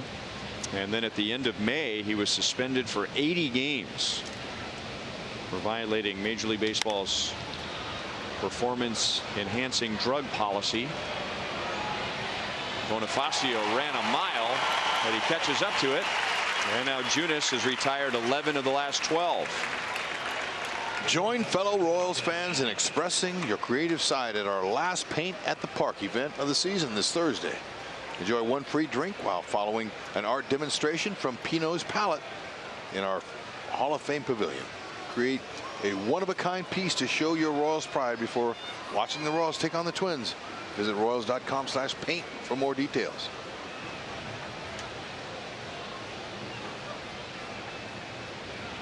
Slugger deserves a break.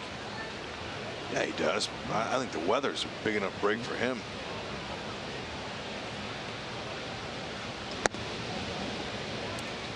I'd imagine he gets a bit toasty on a 95-degree Sunday afternoon at Kauffman Stadium. No doubt about it.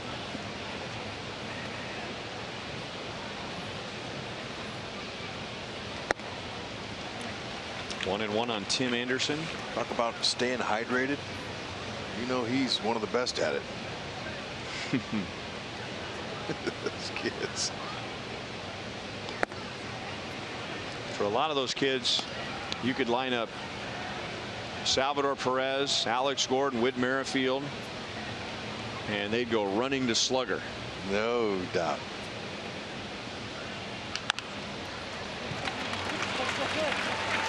One, two, three. That is a 9-pitch 7th inning for Jacob Junis.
For Down syndrome on September 30th for a special day at the K. Every ticket purchased will benefit the special needs community in Kansas City. Get your tickets at royals.com/special day. Hey, ladies, hope you can come out there with your family.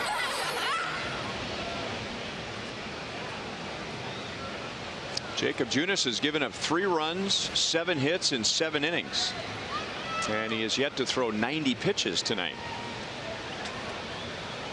Here's pitch number 91 thrown by Lucas Giolito, and it's hit high in the air. And Sanchez in foul ground makes a play, and Bryan is 1 for 3. So it's been a well-pitched game on both sides. Jace Fry, a lefty, is getting ready in the White Sox bullpen. Giolito had a shaky first inning. He gave up a home run, then a walk, and then Mondesi had second base stolen, but he came off the bag with his slide and lost his stolen base with a review. Then Alex Gordon almost hit a home run. He stole third, and Giolito got out of all that, which is allowing 1 run. Then he had a wild pitch which led to a run in the second inning.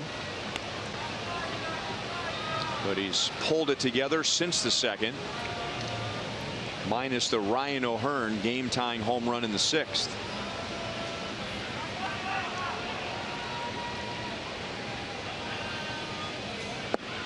Changeup. Coming into tonight, Giolito threw his changeup about 15% of the time. Tonight, he has thrown it 25% of the time. Making some adjustments of his own. It's working. Seems like to me he slowed everything down. Early, he was rushing. He was overthrowing too, and he couldn't hit his spot. Now it seems like he's really settled ever since they got him that lead back in the third inning.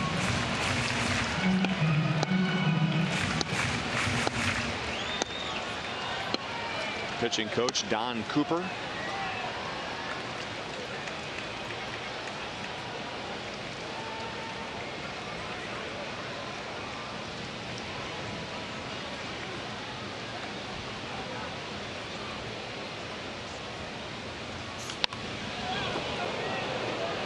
Escobar has hit 2 foul balls tonight in a spot where you don't expect a right-hand batter to hit it. He's hit one in the upper deck off the left field line, and that one, it's a good thing that all the dugouts now have the railing and the netting, because there was no reaction time for the White Sox over their third base dugout. Out to Moncada. And that's 2 down in the bottom of the 7th.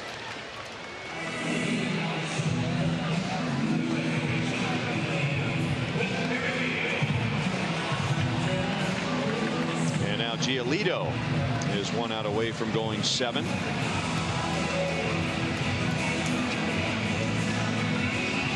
His first pitch tonight ended up on the other side of the wall as Whit Merrifield hit his 6th leadoff home run.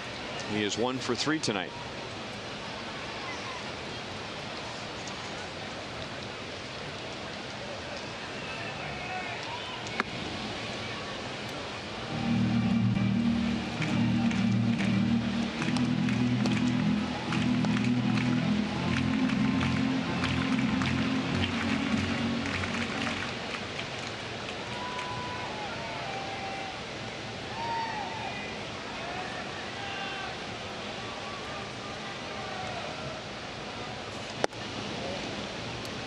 If he gets through this and does not return for the 8th inning, that would mean that Lucas Giolito in all 6 of his starts against the Royals has not allowed more than 3 runs. Wow.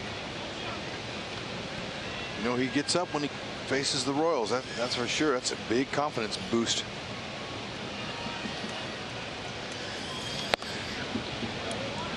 Two and one.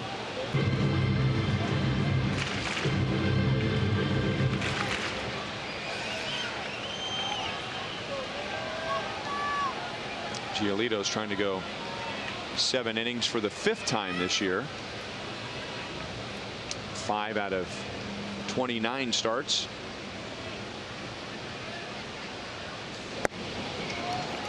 Two balls, 2 strikes. His season high is 7 1/3, and that was against the Astros. He is at 100 pitches, and the first inning is his only inning tonight where he's thrown 20 or more.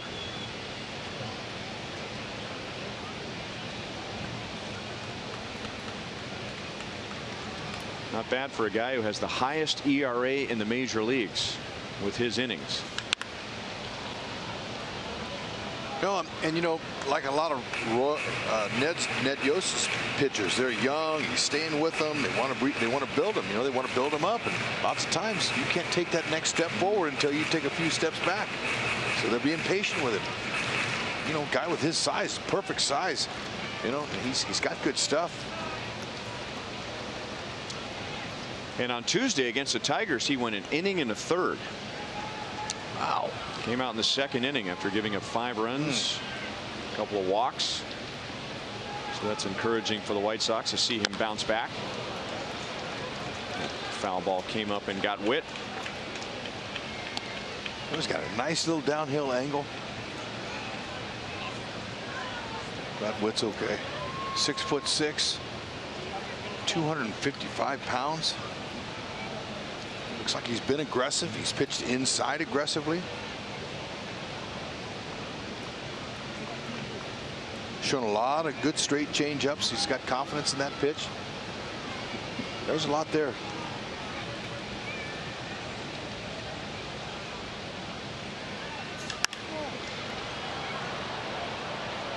That'll be out of play. You know, Ned Yost was talking before the game about the White Sox a little bit, and how, you know, they might be a little bit more advanced in their rebuild than us. I mean, you know, they're about a year ahead. They had some of their pieces in place last year, and he says that it takes about two and a half years to build players into champions.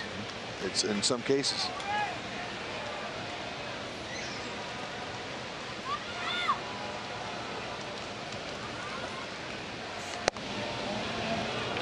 Right down the middle for ball 3.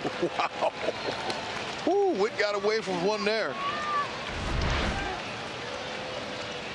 Oh, my. That's what happens when you miss the target sometimes. It's still a strike, but Bill Welke was set up right behind Wellington Castillo, and Castillo was way to the inside part. So he missed the target by a bunch, but the grid says he didn't miss the strike zone. Boy, and what an AB as it continues. Giolito showed me something there, and so did Wellington Castillo, the catcher.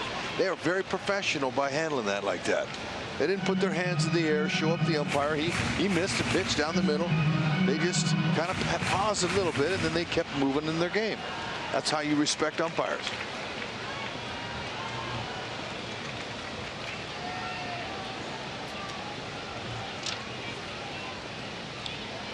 A nail polish sure comes in handy, doesn't it? Mm-hmm. Line to center field. Engel is there. So a 10-pitch at bat ends in a line out to center. The Royals go down in order, and Junis heads back out for the 8th.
Jeff Montgomery with you, Monty. Just the one tough inning for Junis. We will discuss him on Boulevard Royals Live coming up, but you had to like what you see from him tonight. Yeah, he's throwing another nice game. He's continuing to throw the ball very effectively. Hopefully has a nice 8th inning, get it through this one, and maybe set this thing up for another walk-up. We saw a couple of them in the last homestand. 2 on that last homestand, and we'll have plenty of reaction from Ned Yost inside the Royals clubhouse when we return on Boulevard Royals Live. And Ryan and Hud, Junis is really settled in this one.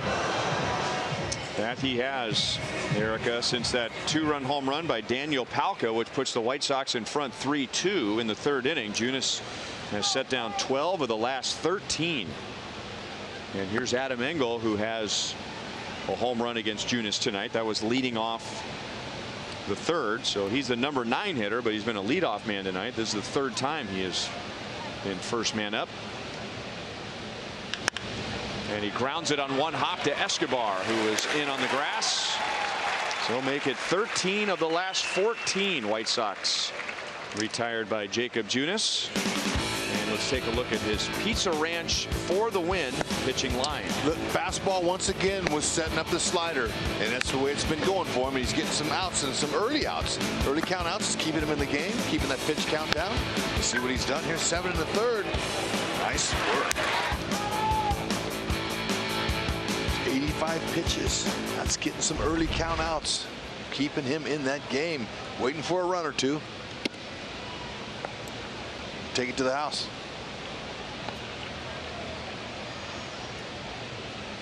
And now Moncada bats for the 4th time. 1 ball, 1 strike. He is 1 for 3 with a single.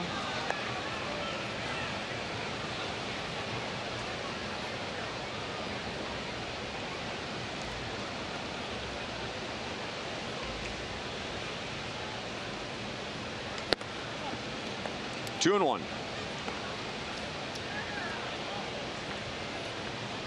He has gone 29 consecutive innings without a walk, which is impressive. And among pitchers in Royals history with 40 or more starts, he has the best strikeout to walk ratio. Number 1 all time. Well, we hear Ned Yost talk about his command a lot. You know, he commands the baseball. When he does, and any pitcher for that matter, going to have a lot of success, especially if you have a secondary or 3rd pitch that really can throw him off balance. That's what he has.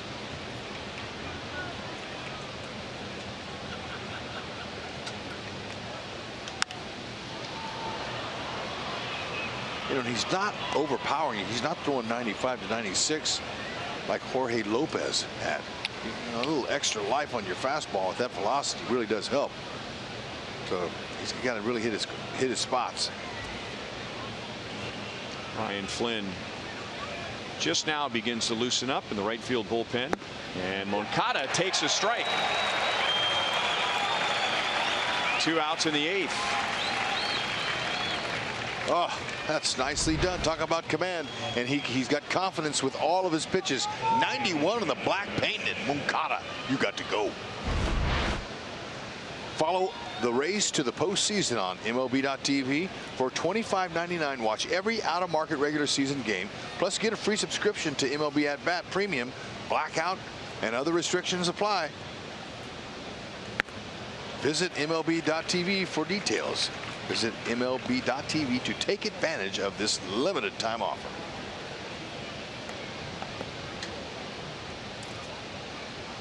So Junis is 1 out away from going 8, and he's still under 100 pitches. And who knows if he gets a quick out right here on the next pitch or so. Will Ned Yost consider running him back out there for the 9th?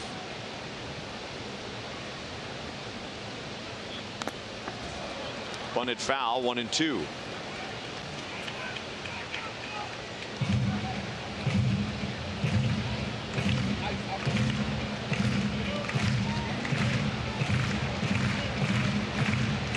We hope you'll join us tomorrow. This one's for you. In honor of our troops, Joel and George Brett Saberhagen, Mike Sweeney, Reggie Sanders are in the Middle East. So we'll be linking up with them via satellite. And as we have in years past, get a chance to not only visit with our men and women overseas, but we'll have family members here at Kauffman Stadium. Oh, man, that's an added extra bonus right there.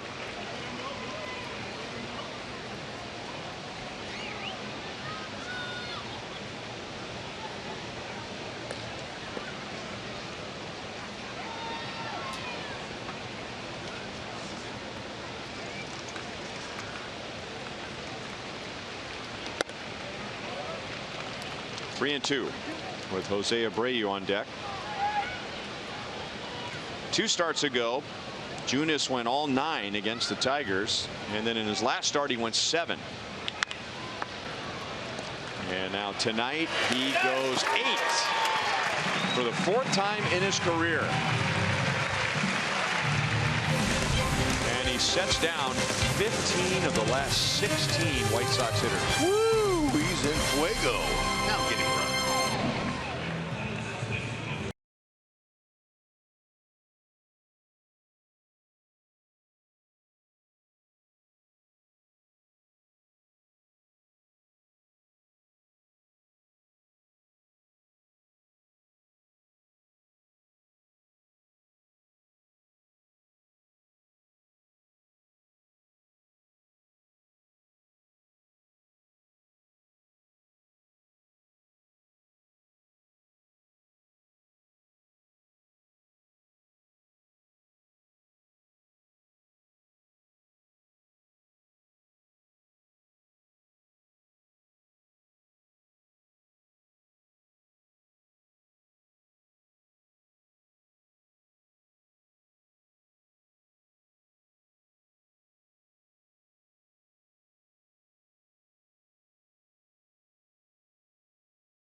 Hit for him. He goes 8 innings and gives up 3 runs, 7 hits, and he set down 15 of the last 16. Jace Fry is, as Chevy called to the bullpen. He's been tough. He has a 188 opponent's batting average. When you put a left-hand batter in the box, they're hitting 125 against him. Mondesi will lead off the 8th. And here's our Sprint trivia question for tonight. Mondesi is 0 for 2. He walked back in the first inning. Breaking ball is called a strike. Mondesi is one of 3 Royals infielders under the age of 24 to record a 20 stolen base season. One of 3 Royals under the age of 24 with a 20-plus stolen base season. Who are the other 2? How old was Johnny Damon when he got here? Johnny Damon was an outfielder. Oh, infielder. Thank you. But he was pretty young. Okay.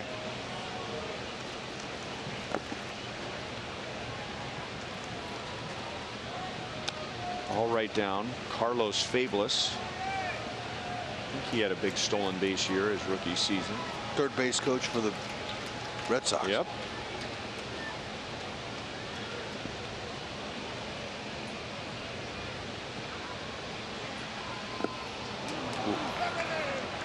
Tell you what makes Rye so tough is he's got a nasty, hard, heavy sinking fastball at 88 to 95. It's a heavy sinker, and he's got a nice slider, change curve. Got a little different arm slot too. He's been tough. Just like you said, 25 years young.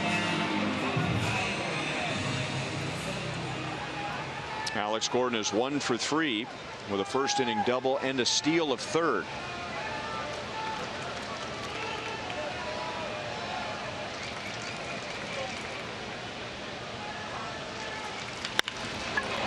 That's off of Moncada's glove and into right field, and Alex is on with 1 out. It's another hit against the lefty. He's locked in. Tough lefty. Yep. See him tuck that shoulder. That's a breaking ball too. It started way behind his back. This is perfect form. Look at him set down that foot. Head position's nice. He always has that top hand takeoff, but he's very level through the zone.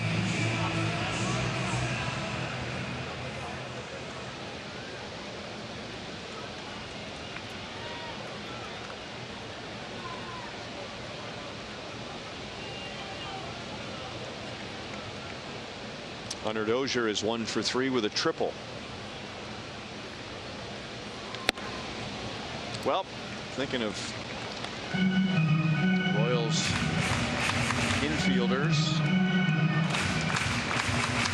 had a lot of stolen bases. Freddie Patek played 2 or 3 years with the Pirates before he came to the Royals. Good guess. So he stole a ton of bases. He might have been 24. I think it's worth it. It's worth a guess. Frank White was young when he got here, but wasn't a regular for a few years behind Cookie Rojas, so he might have passed 24.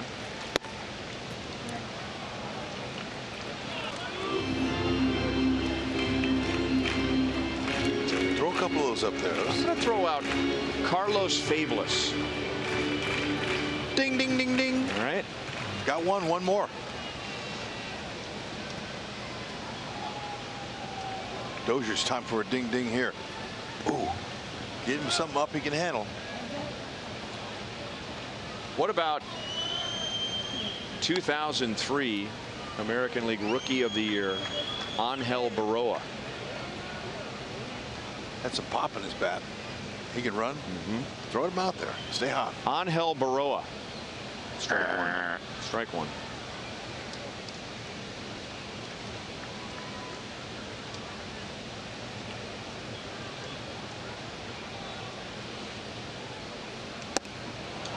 Change up. 2 balls, 2 strikes. He's got it all. He's got four pitch mix.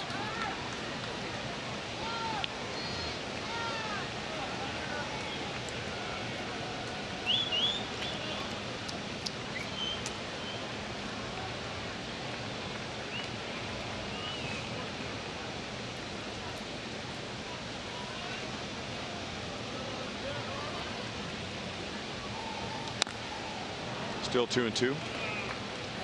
Staying soft on Dozier. He didn't want to go hard on him. Change up.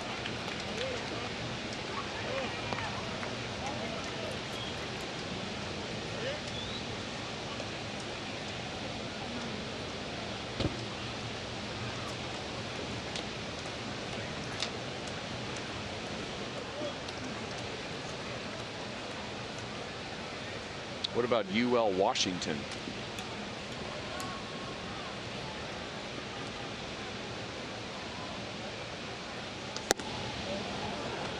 Three balls, 2 strikes.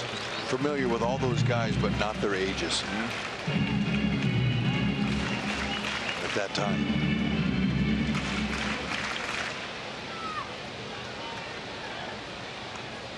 Freddie Patek's probably. You like Freddie Patek? I like him. I like him. He would have had to have been very young when he got called up to the Pirates for the first time. Well, because I think he played 2, maybe 3 years in the National League before. But I'll give it a shot. No. If you don't like it, if you're not, it's not a gut feeling. Go. I don't love it. Okay, we'll go with it. Go with it. Go with your guy Baroa. Oh, we struck. Very did.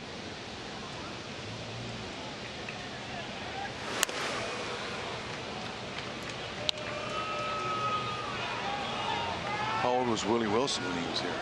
Willie Wilson was an outfielder. Oh gosh. This would be a great question, Hud, if we were talking about outfielders under the age of 24. Okay, sorry. You'd be all over this. Uncle, all right.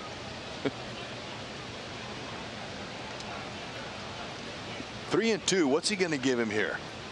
I bet he throws him a changeup. There it is. Multiple fingers. He's going to try to trick him again. Got him. Fry has struck out 2. He has struck out 2 right-hand batters. The left-hand hitter has the single.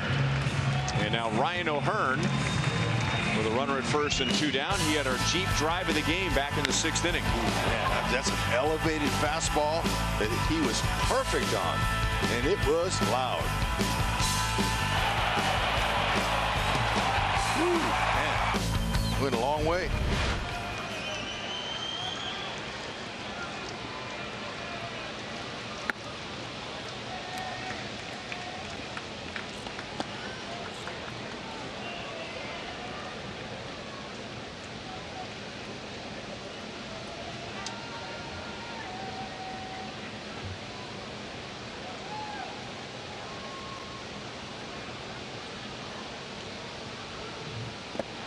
2 balls, no strikes.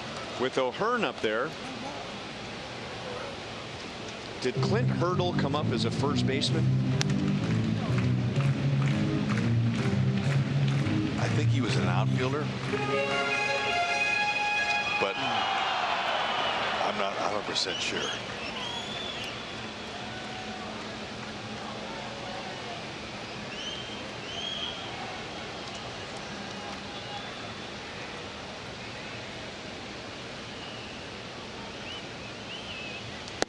O'Hearn extends his record with 10 home runs to the beginning of his career. He has done that in 30 games. The next closest was Mark Quinn, 10 home runs in 40 games.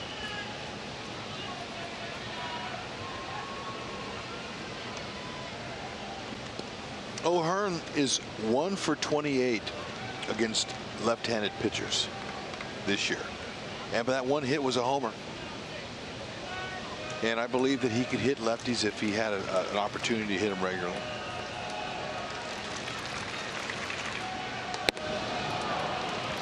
Took a good rip.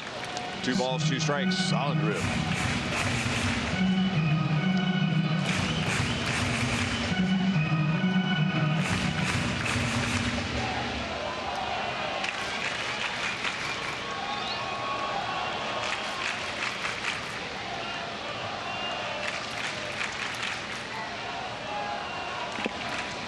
Three and 2 in the dirt. Alex to second, and an excellent play by Tim Anderson. That was not a good throw. That was just a great play by Anderson to pull it out of the dirt and apply the tag. I like the fact Gordon is aggressive and wins.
Jacob Junis had 1 bad inning where he gave up 2 home runs and 3 runs in the 3rd.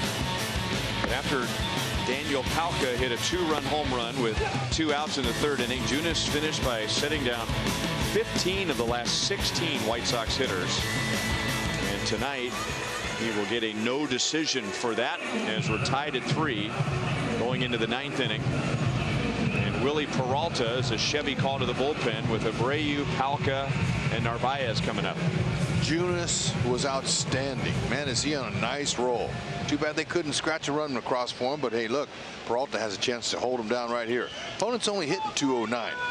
3.96 ERA, 25 strikeouts in 25 innings. He's got that in him. Just got to concentrate on repeating his delivery and having a nice, quick tempo. That's going to help him. Good mid-90s fastball. He's got an overhand curve or a little slider, whatever you want to call that, and then a pretty good changeup.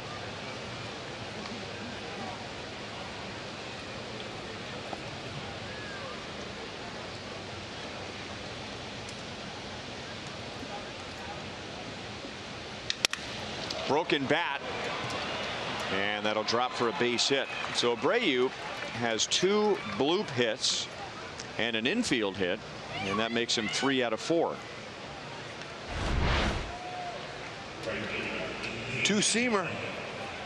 He just tough. He just stays in the middle of the field. That's his approach. Not trying to roll his hands over, pull the ball. He's thinking middle, even though he pulled it.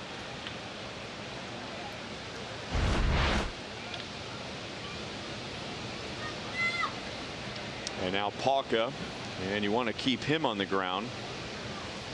He hit his 22nd home run into the right field corner in the 3rd inning. And it hasn't been a great year for the Royals bullpen, but they're up there in the American League in an important statistic for a bullpen. Our Toyota League leaders, they have the highest ground ball rate in the American League. Only the Diamondbacks have more, or a higher percentage. Palka swings and misses. 1 ball, 1 strike.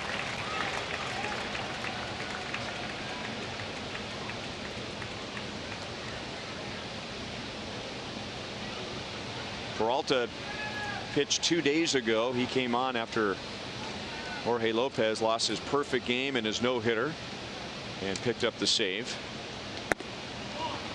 And we were talking about how it's so tempting to not use your closer, to rest him, because you might need him 3 days in a row or 3 out of 4 days. But the Royals have discovered that resting Willie Peralta is not a good thing. He is more effective the more often that he pitches. Yep. And he's made some good pitches already tonight. Some bad luck with the broken bat base hit to left field.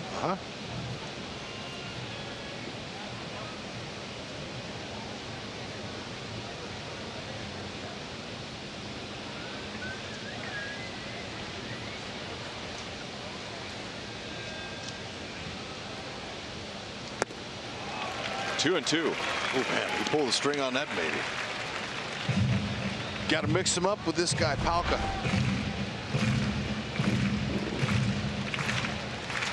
Anything hard over the middle, be careful. Better be on the edge.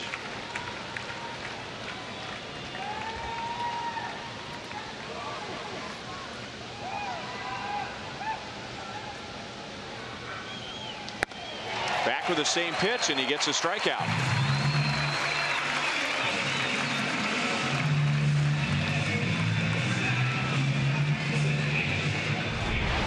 Stayed with it. He's aggressive. Palka want to make something happen. You use that aggressiveness against the batter sometimes.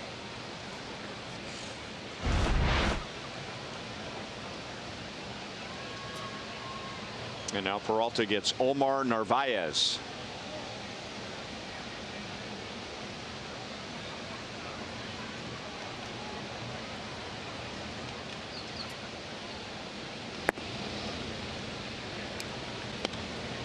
When Wellington Castillo went down with the suspension, Narvaez got the bulk of the playing time, and he made the most of it. He was very good in June, July, and August, but he's tailed off quite a bit early in September. He is an excellent fastball hitter.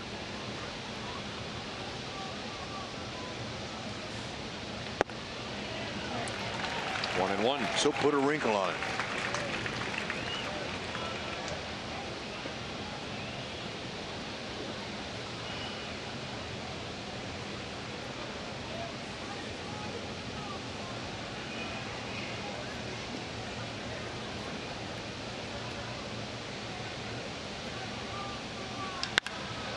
Well hit to center field. Goodwin has room. Abreu went back to tag and almost hurt himself. He tried to hustle back and plant on first base, and in doing so he slipped.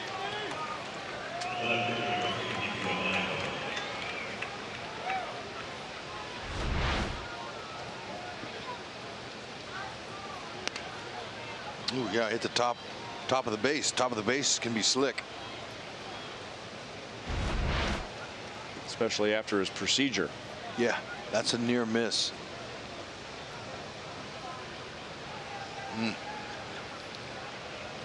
So it's Nicky Delmonico with a runner at first base, 2 down. Fastball in there at 95. Delmonico was 0 for 3 against Junis, but he had a hard ground ball to second and a line out to center field. He has been a dangerous hitter against the Royals this year.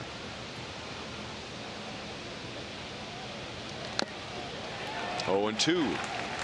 And Peralta has kept his fastball down and his changeup down and out of the strike zone. Tonight's copyrighted telecast is presented by authority of the Kansas City Royals. They may not be reproduced or retransmitted in any form, and the accounts and descriptions of this game may not be disseminated without the express written consent of the Kansas City Royals Baseball Club. Foul ball got Salvador Perez, and home plate umpire Bill Welke is making sure he's all right. And now Salvi wants the changeup. Peralta's kept that pitch down, and that one fades outside. 1 ball and 2 strikes.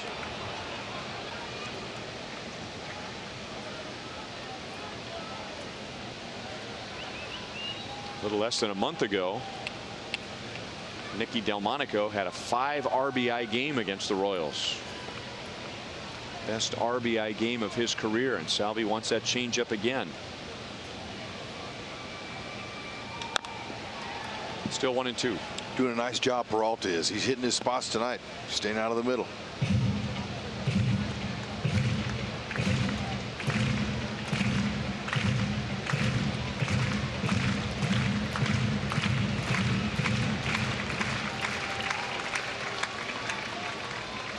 Salvi asked Peralta to shake off, and then the changeup again. It's in the dirt. 2 and 2.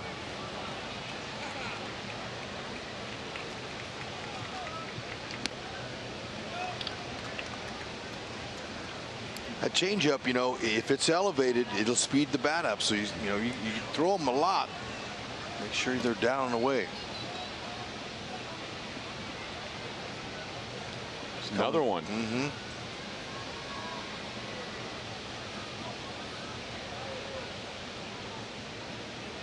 Got him. So Salvi was bound and determined to get Delmonico with a change.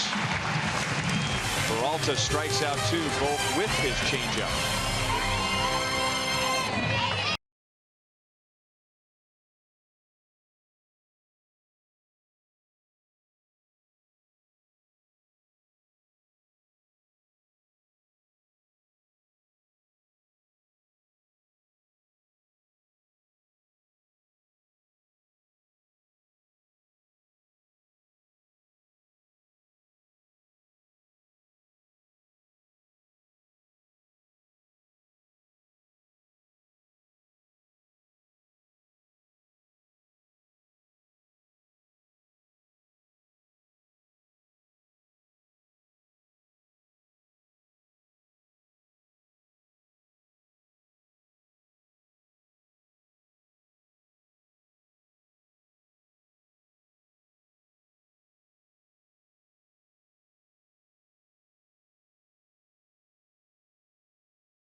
On Fox Sports Kansas City is brought to you by Steel Outdoor Power Equipment. Pick your power, fuel, or battery with Steel. Search STIHL. And by Ford, going further so you can.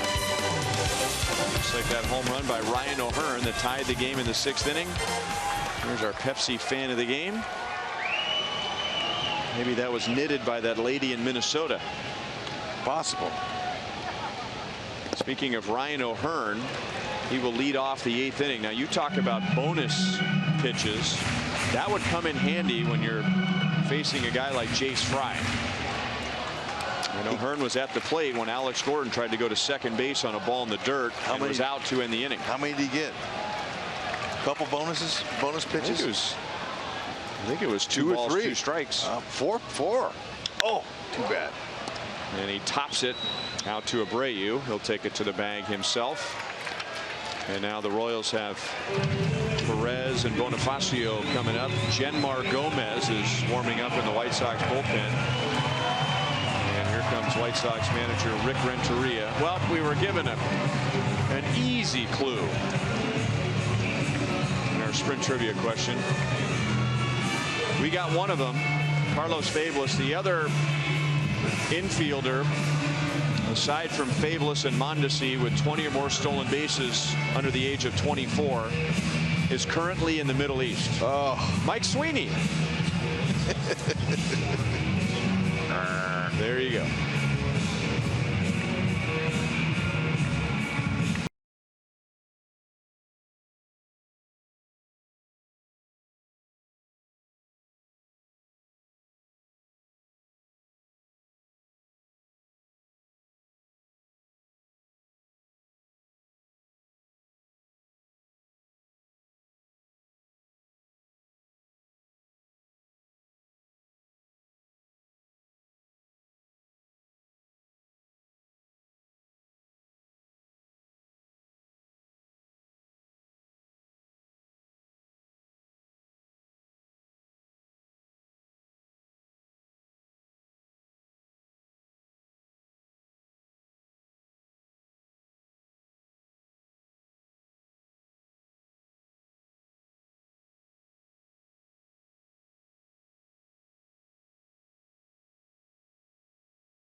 Hunter Dozier going to the opposite field against Cody Allen.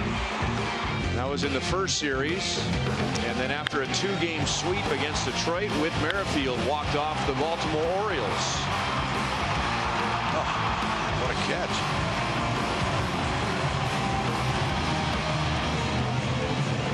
And now it's 3-3 with 1 out in the bottom of the 9th inning. And Salvador Perez will face Genmar Gomez, who's pitched 18 innings and given up 3 home runs. Okay. And White Sox manager Rick Renteria going with a sinker baller. Somebody who's going to keep the ball down, doesn't want it to get elevated. No balls, 1 strike. Speaking of, that looked like a good pitch there. 86 to 90. He's not overpowering. Slider changeup. Good 2-seam sinker.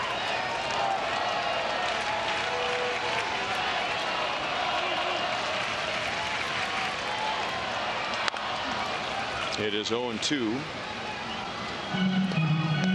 Be a great time for his 25th, wouldn't it?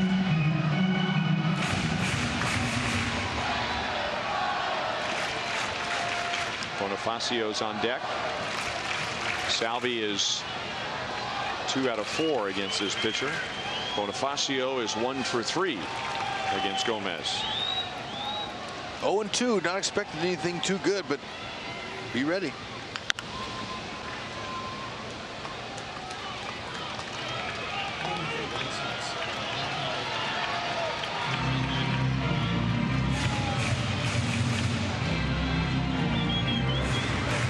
Aaron Bummer is the lefty and Ryan Burr is the righty.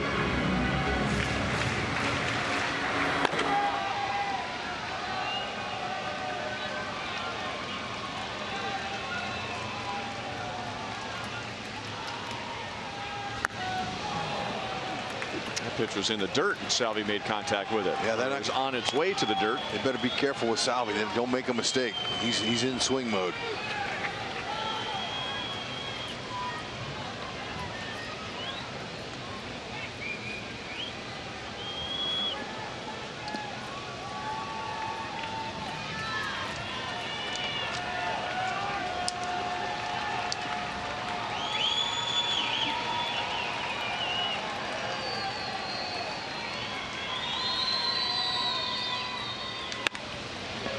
Tied him up. Sanchez throws him out. 2 down. Gomez came up as a starter with the Indians, and then he's been pitching out of the bullpen the last 3 years. He had 37 saves for the Phillies a couple of years ago, and then the next year was released. What have you done for me lately? Right.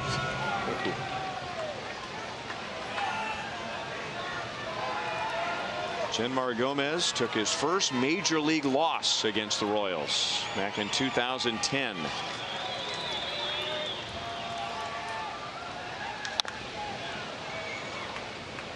Oh, and 1 on Bonifacio. He is 0 for 3 with a run scored.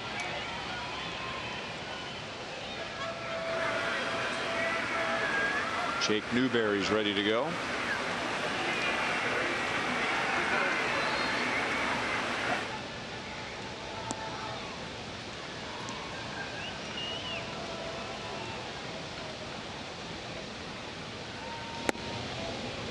One ball, 1 strike.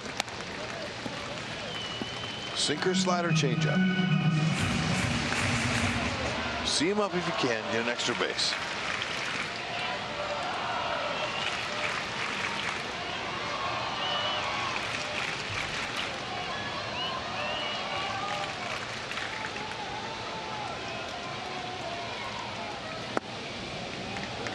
Changeup is outside. 2 balls and 1 strike.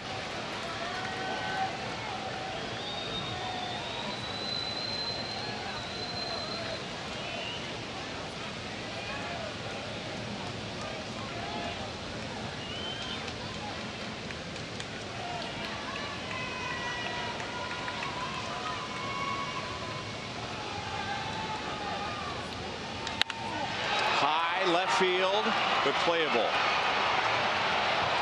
Just missed it. Got the pitch that he wanted and just got underneath it.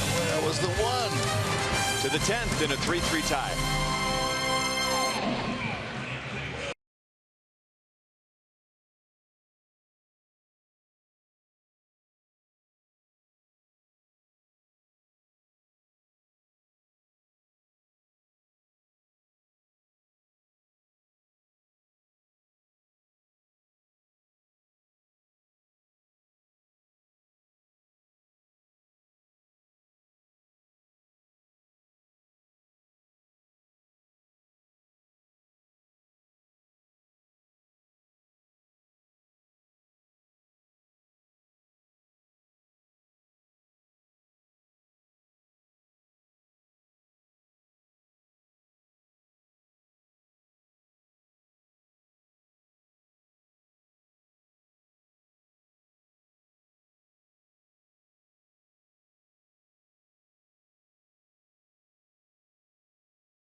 AT, the official sponsor of Extra Innings. And it's been a while. It's been 2.5 months since the Royals have played an extra inning game. June the 23rd at Houston. Now it's 3-3 to the 10th inning. Jake Newberry. No pitch for the Royals. He might have to shake off a little rust. He hasn't pitched since Tuesday. Okay. He's looking at every opportunity to go get him. That's exactly what he's looking for here. Take a couple deep breaths. Stay right down through that ball. 37th round pick by the Royals. Certainly didn't expect to be here in September. He's got a fastball, slider, change. Fastball's low to we've seen some mid-90s from him. Pretty sharp little slider. And he's been the strike thrower for the most part.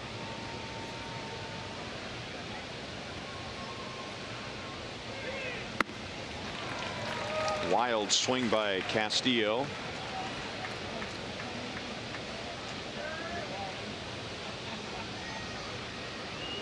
He is 1 for 3 with a double. Castillo, Anderson, and Engel. So Newberry gets the lower third of the order.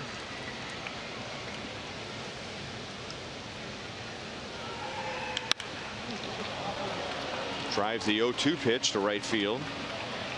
But Bonifacio is there for the first out.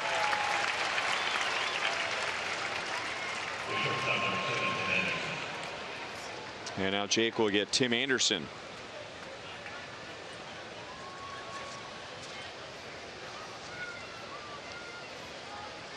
Anderson is 0 for 3 tonight.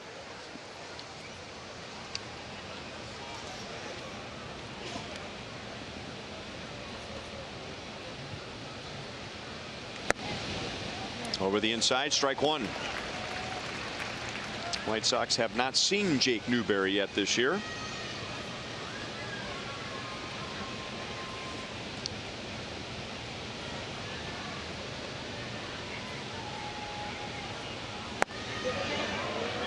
No swing.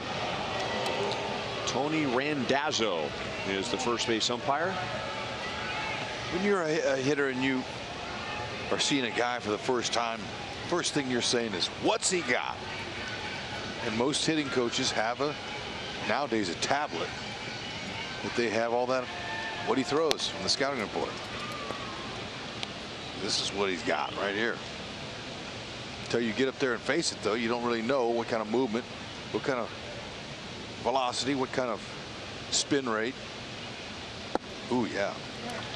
Some mid-90s right there.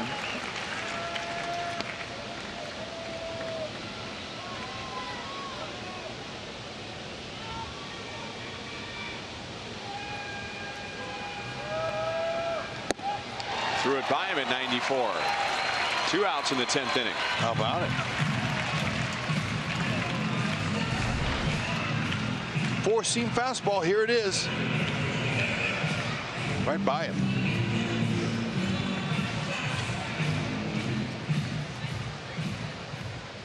Good downward angle, too. Like his finish. That's the 134th time that Anderson has struck out this year. Engel with a shot, and somehow Alcides Escobar caught it.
extra innings for Class A Lexington in the South Atlantic League Championship Series, and they had a 5-0 lead in the 9th inning, but Lakewood wins 6-5 in 11.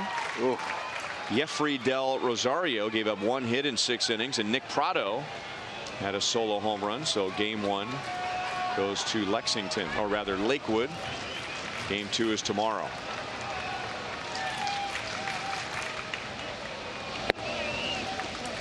Breaking ball strike from Genmar Gomez to Brian Goodwin, followed by Alcides Escobar and Whit Merrifield. Gomez got the final 2 outs of the 9th inning.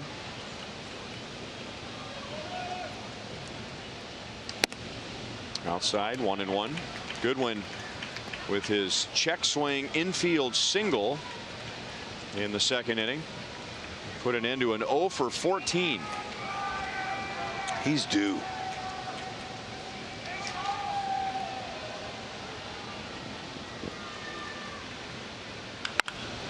Line to right field. He can run. Halka gets it back to the infield, but Goodwin has a leadoff stand-up double.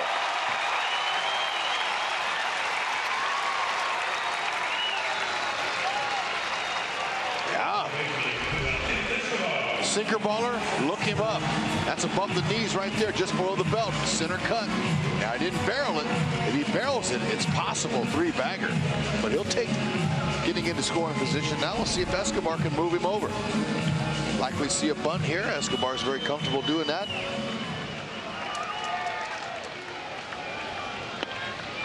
He has 7 sacrifice bunts. That's the most for the Royals by 5.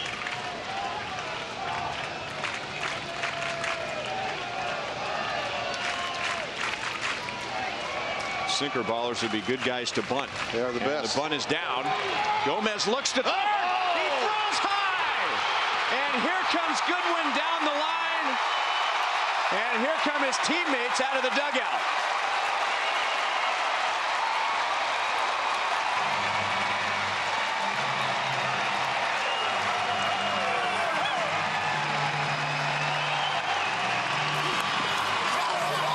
There are many ways to win a ball game, and that's one of them.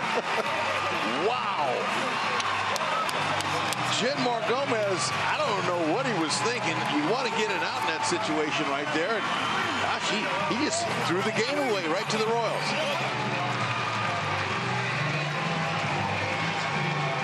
This is pure speculation, Hud. But I'm guessing what happened was he was told to go to first, right? Because everyone should be yelling at him. But when he picked up the ball, he was facing third base, and I think it caught him off guard, and he thought he had a play. But he was not fully committed to that throw. No, he wasn't, and his feet got tangled up too. That was a no good play from the very beginning. You got to look at that. It's like he's throwing darts at a dartboard. There you go. All right, let's go down to Erica. Thank you, Ryan. Brian, what a way to end this one. Send the fans home here at Kauffman Stadium happy. Walk us through what happened there in the 10th inning. Well, we needed to get something done, man. We needed to get something going. We've been playing them tough the whole game, and our pitchers kept finding ways to get out. Our defense was solid, so we just needed to put it together, string together a couple hits and get something started, man. So we got a runner on base, and we started playing the game, and we took care of business there at the end. You guys extend your home winning streak to 6 games. What is it?